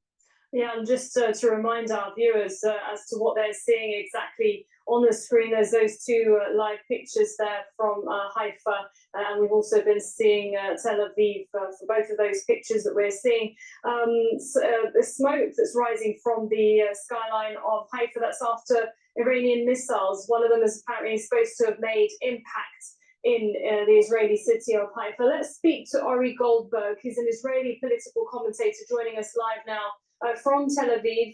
Ori, you're where these missiles have been flying across to Tel Aviv. What's the situation where you are? Where I am now, we are sheltering. I stepped out of the shelter to speak with you. But apparently no missiles have been directed our way. The reports of impacts are in Haifa and in the southern part of Israel. The middle stretch, the coastal plain around Tel Aviv, has apparently not suffered any kind of real damage at all. And Ori, we are expecting more of these missiles. Iran has promised that they're sending more of these.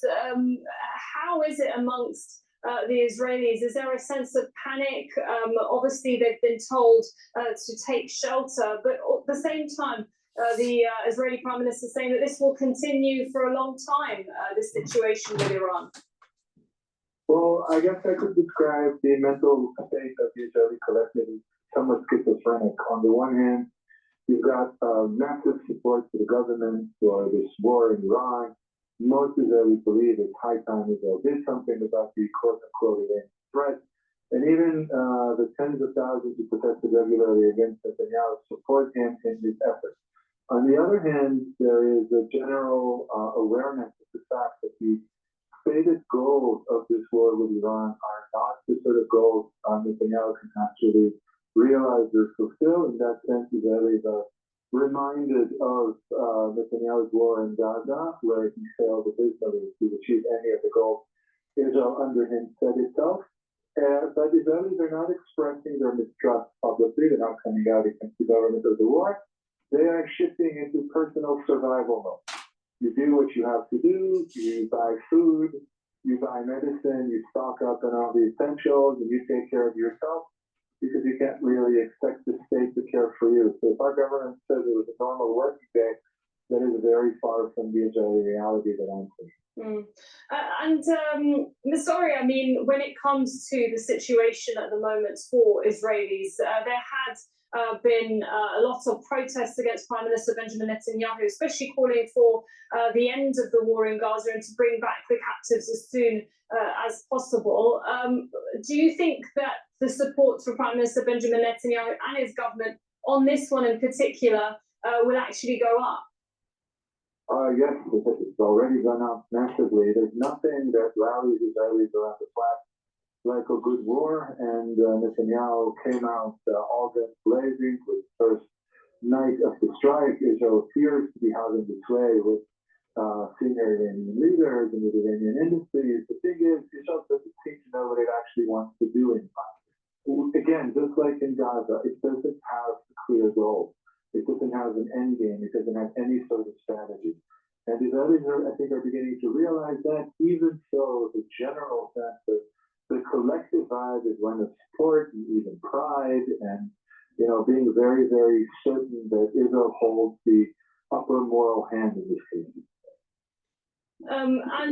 Sorry, obviously you've been seeing what's been going on in the last few days. Now that a few days have gone by where we're seeing a bit more of Israel's strategy, what do you think it is here? Because initially when it started off, it was saying it was going for nuclear sites and to dismantle Iranian's nuclear infrastructure.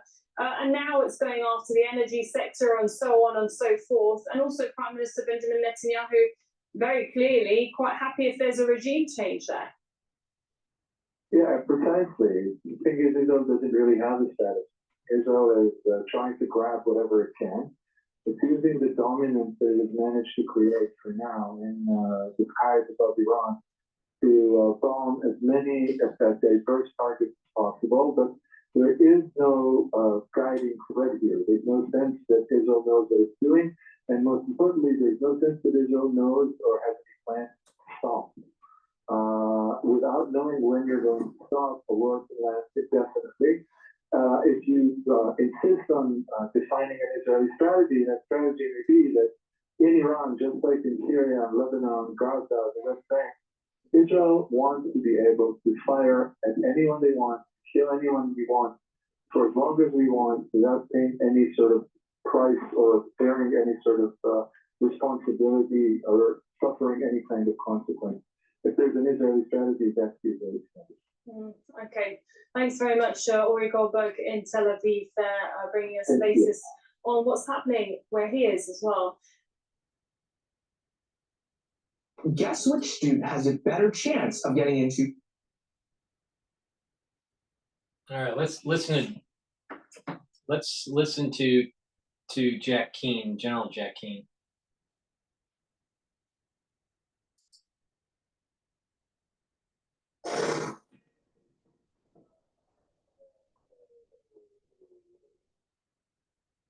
This is a Fox News alert. Just hours ago, you could hear the sirens sounding in Jerusalem after Iran sends more than 100 drones toward the Jewish state. Iran's attack coming after Israel's sweeping strikes against the heart of Iran's nuclear program. Several top Iranian military leaders and nuclear scientists are believed to be dead. Israel says this is just the beginning of Operation Rising Lion, and Iran calling it a declaration of war. Let's get right to Alex Hogan live from Israel. Alex, what can you tell us this morning? Hi, Lawrence, Ainsley, and Charlie. So we are getting more and more information in the minutes and hours after all of this began, with Israel saying that it targeted Iran's nuclear capabilities as well as high-ranking military officials. Now Iran's president issued a response saying that its retaliation will make Israel feel foolish for this attack. We also know that this coordinated operation was carried out after years of planning between the IDF and Mossad. Mossad released this footage earlier this morning in a rare disclosure of behind-the-scenes footage of the scenes of Operation Rising Lion. According to Israeli officials, there were 3 phases this morning. The mission included Mossad commando units smuggling vehicles of weapons into Iran, setting up a drone base in Iran, and then activating the drones this morning and using them to hit Iran's surface-to-air missiles. At the same time, the Israeli military deployed about 200 aircraft, mainly fighter jets, to target roughly 100 sites in Iran. And today, the Israeli military says it also destroyed dozens of radar installations. In recent months, Iran is taking steps that it has never taken before. Steps to weaponize this enriched uranium. Now, what's very important is that, and I've been saying this since Trump's election in November, a 9/11-like event. What prevents our adversaries doing something similar where they create these dormant cells of drones that will lead to attacking different cities across the United States all at the same time? And as Trump is trying to restructure the Pentagon and the intelligence agencies, he is ruffled up a lot of feathers. So he's going to have enemies. We get an attack. It's a 9/11-like event. It's before the general election. That attack is going to hurt him in the midterms, right? And then Congress is going to be doing hearings about this 9/11-like event.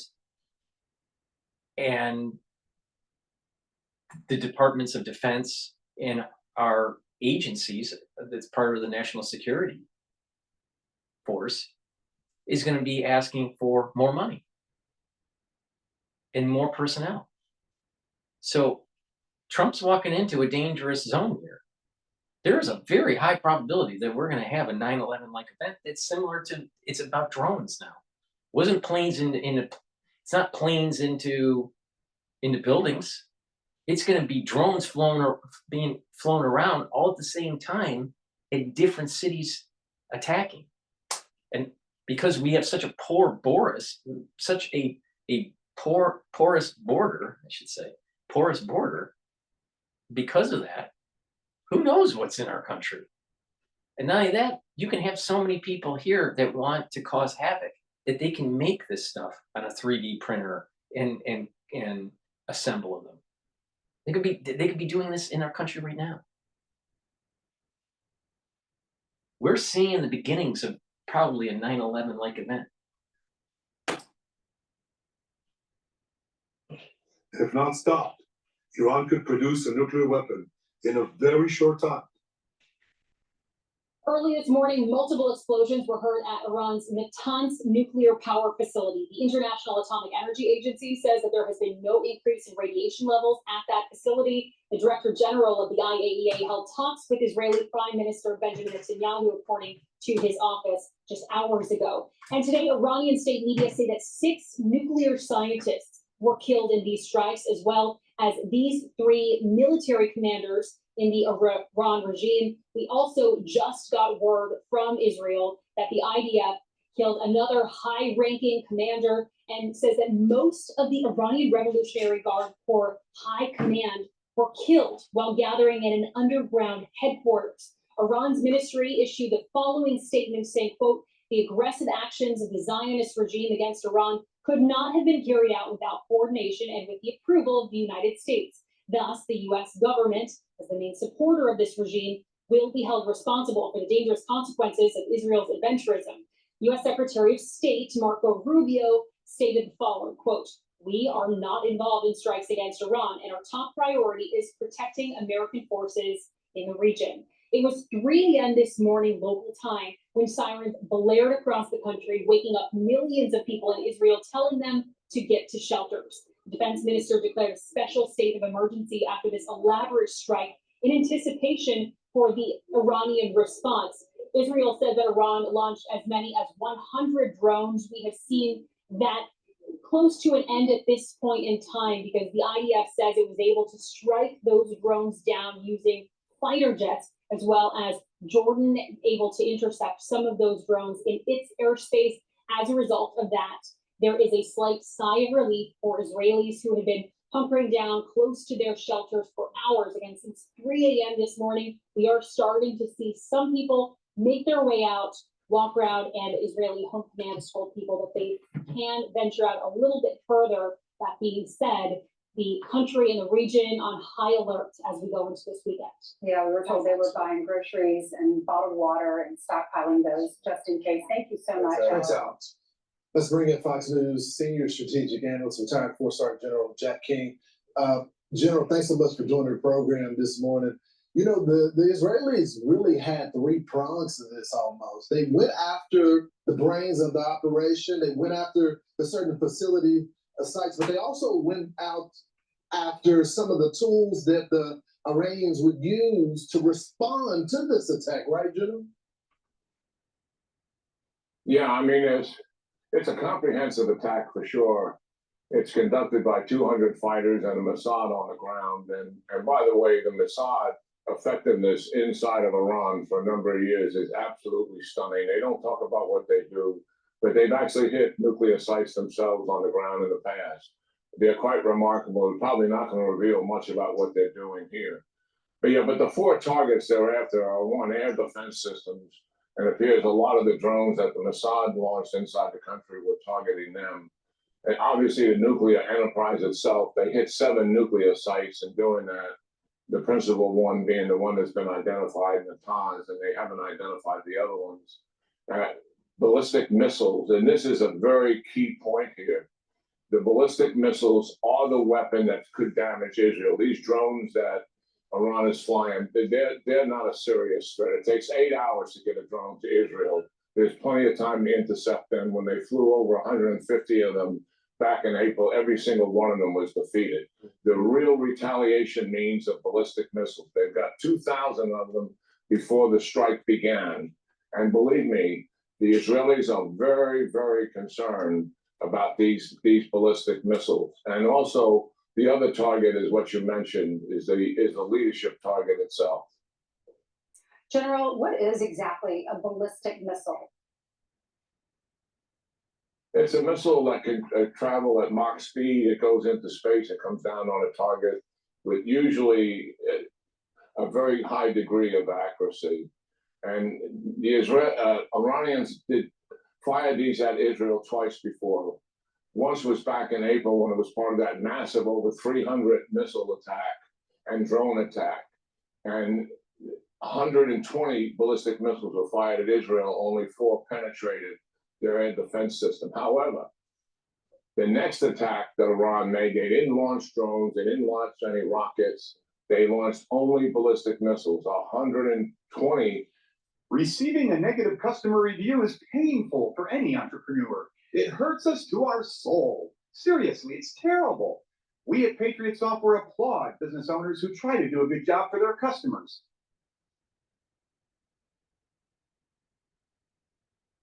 Save up to 20% on your purchase. The summer savings event is going on now at Raymore Find.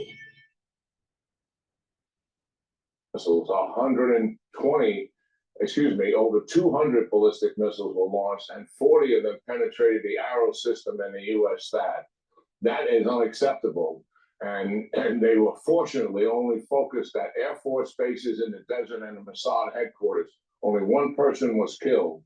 But this is why the Israelis are very concerned about these ballistic missiles. If they launched hundreds of these ballistic missiles at one time and focused on population centers, a different outcome could be. So one of the primary targets here has been taking down these ballistic missiles so they reduce the effectiveness of Iran's retaliation. General Keane, has there been anything over the past 12 hours that has surprised you about Iran's reaction or lack of reaction? Yeah. Well, certainly they have always sort of waited after an attack to reassess, and it's usually a couple of days, and sometimes it's a couple of weeks. But throwing these drones out there is such a feeble attempt. I think they're just trying to demonstrate, mostly to their own people, that they're doing something about this. But everybody knows that that's easily to defeat. The main event will be the ballistic missiles and how many of those truly do remain.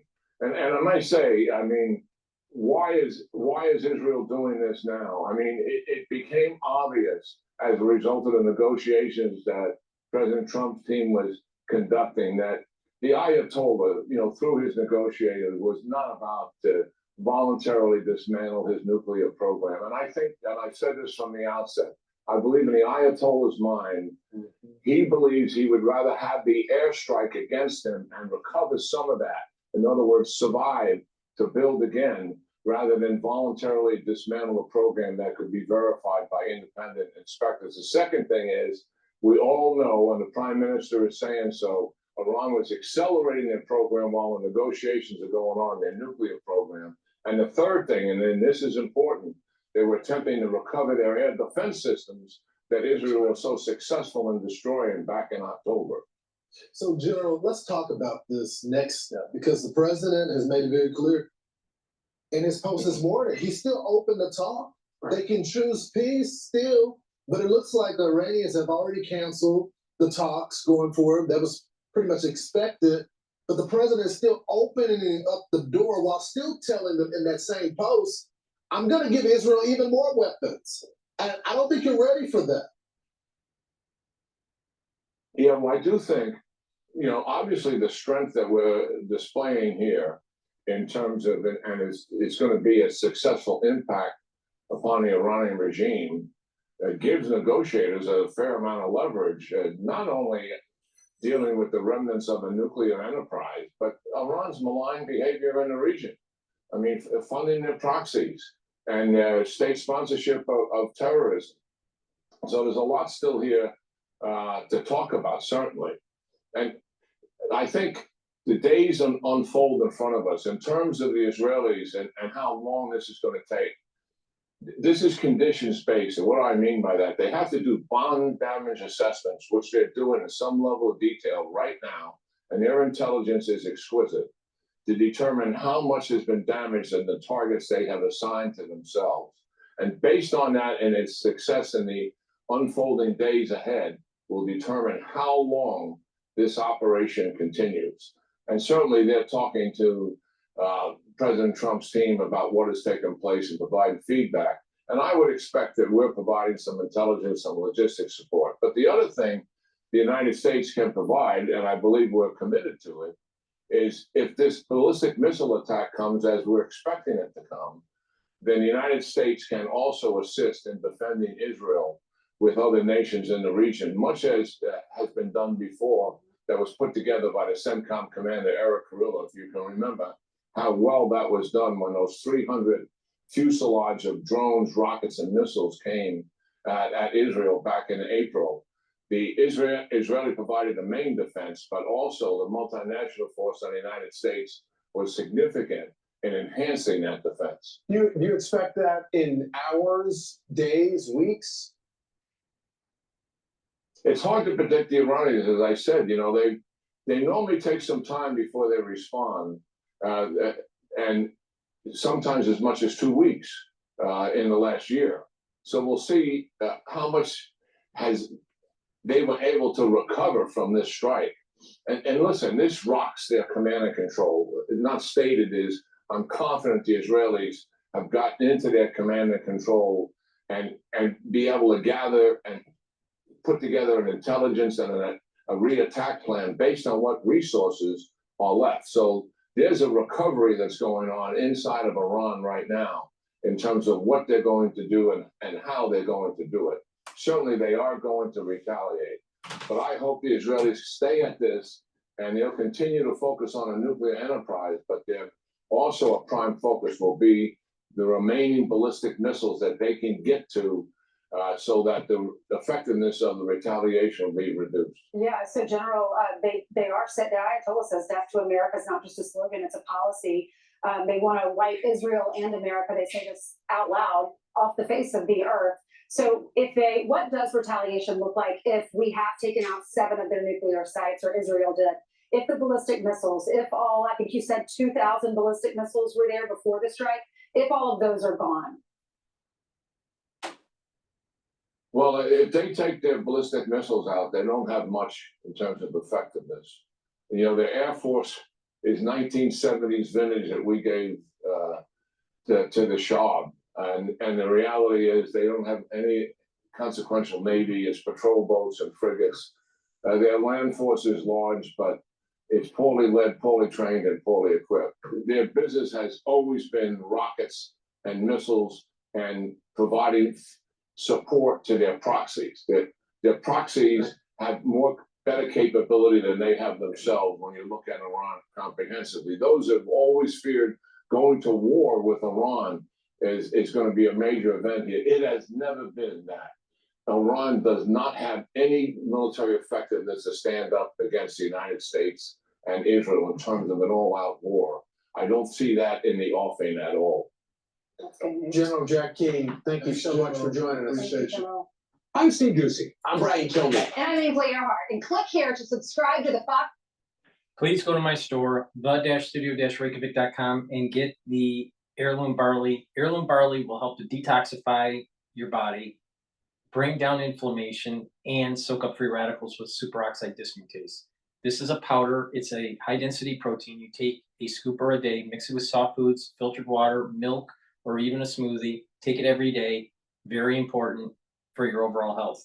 And you can take it separately or stack it with the Boomer Boost. And Boomer Boost is 68 nutrients that you should be taking every day. It has a very comprehensive compound profile. Take a look at the label on my store. And with Boomer Boost, you're going to be targeting multiple systems. You're going to be targeting your vascular system, your heart. It's also going to target your brain function. It's going to help with your musculature, your energy levels, and your metabolism. It'll help you to lose weight, and you'll have a steady burn of energy throughout the whole day. You will not be tired. You'll have vitality. You'll have a lot of energy to go throughout the day. And what you'll notice is that within 72 hours, you'll want to do more. You'll want to work out more or just be more active, which is very important. So please go to my store, the-studio-reykjavik.com, get the Boomer Boost, take it every day. It's a powder. Take a full scooper each day, mix it with soft foods, filtered water, milk, or even a smoothie, but take it every day as your breakfast or your lunch. You'll save money. In addition, you're going to lose weight. And by losing weight, you're going to get healthier. And it's going to help you to control your A1C levels. So there's lots of things that this helps with. And if you stack it together, either the Boomer Boost with the heirloom barley or the Boomer Boost and the Gladiator barley, you get even added benefits.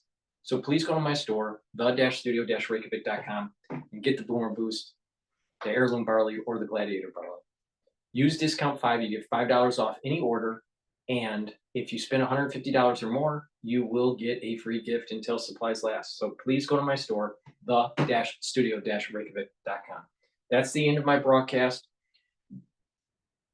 The big question is how the markets will react to what happened during the weekend, especially in the oil markets, and how this will accelerate. Now, again, I think that oil has gone up too fast, but we'll see what happens in the Asian and in the UK session and how that translates into the United States session for trading.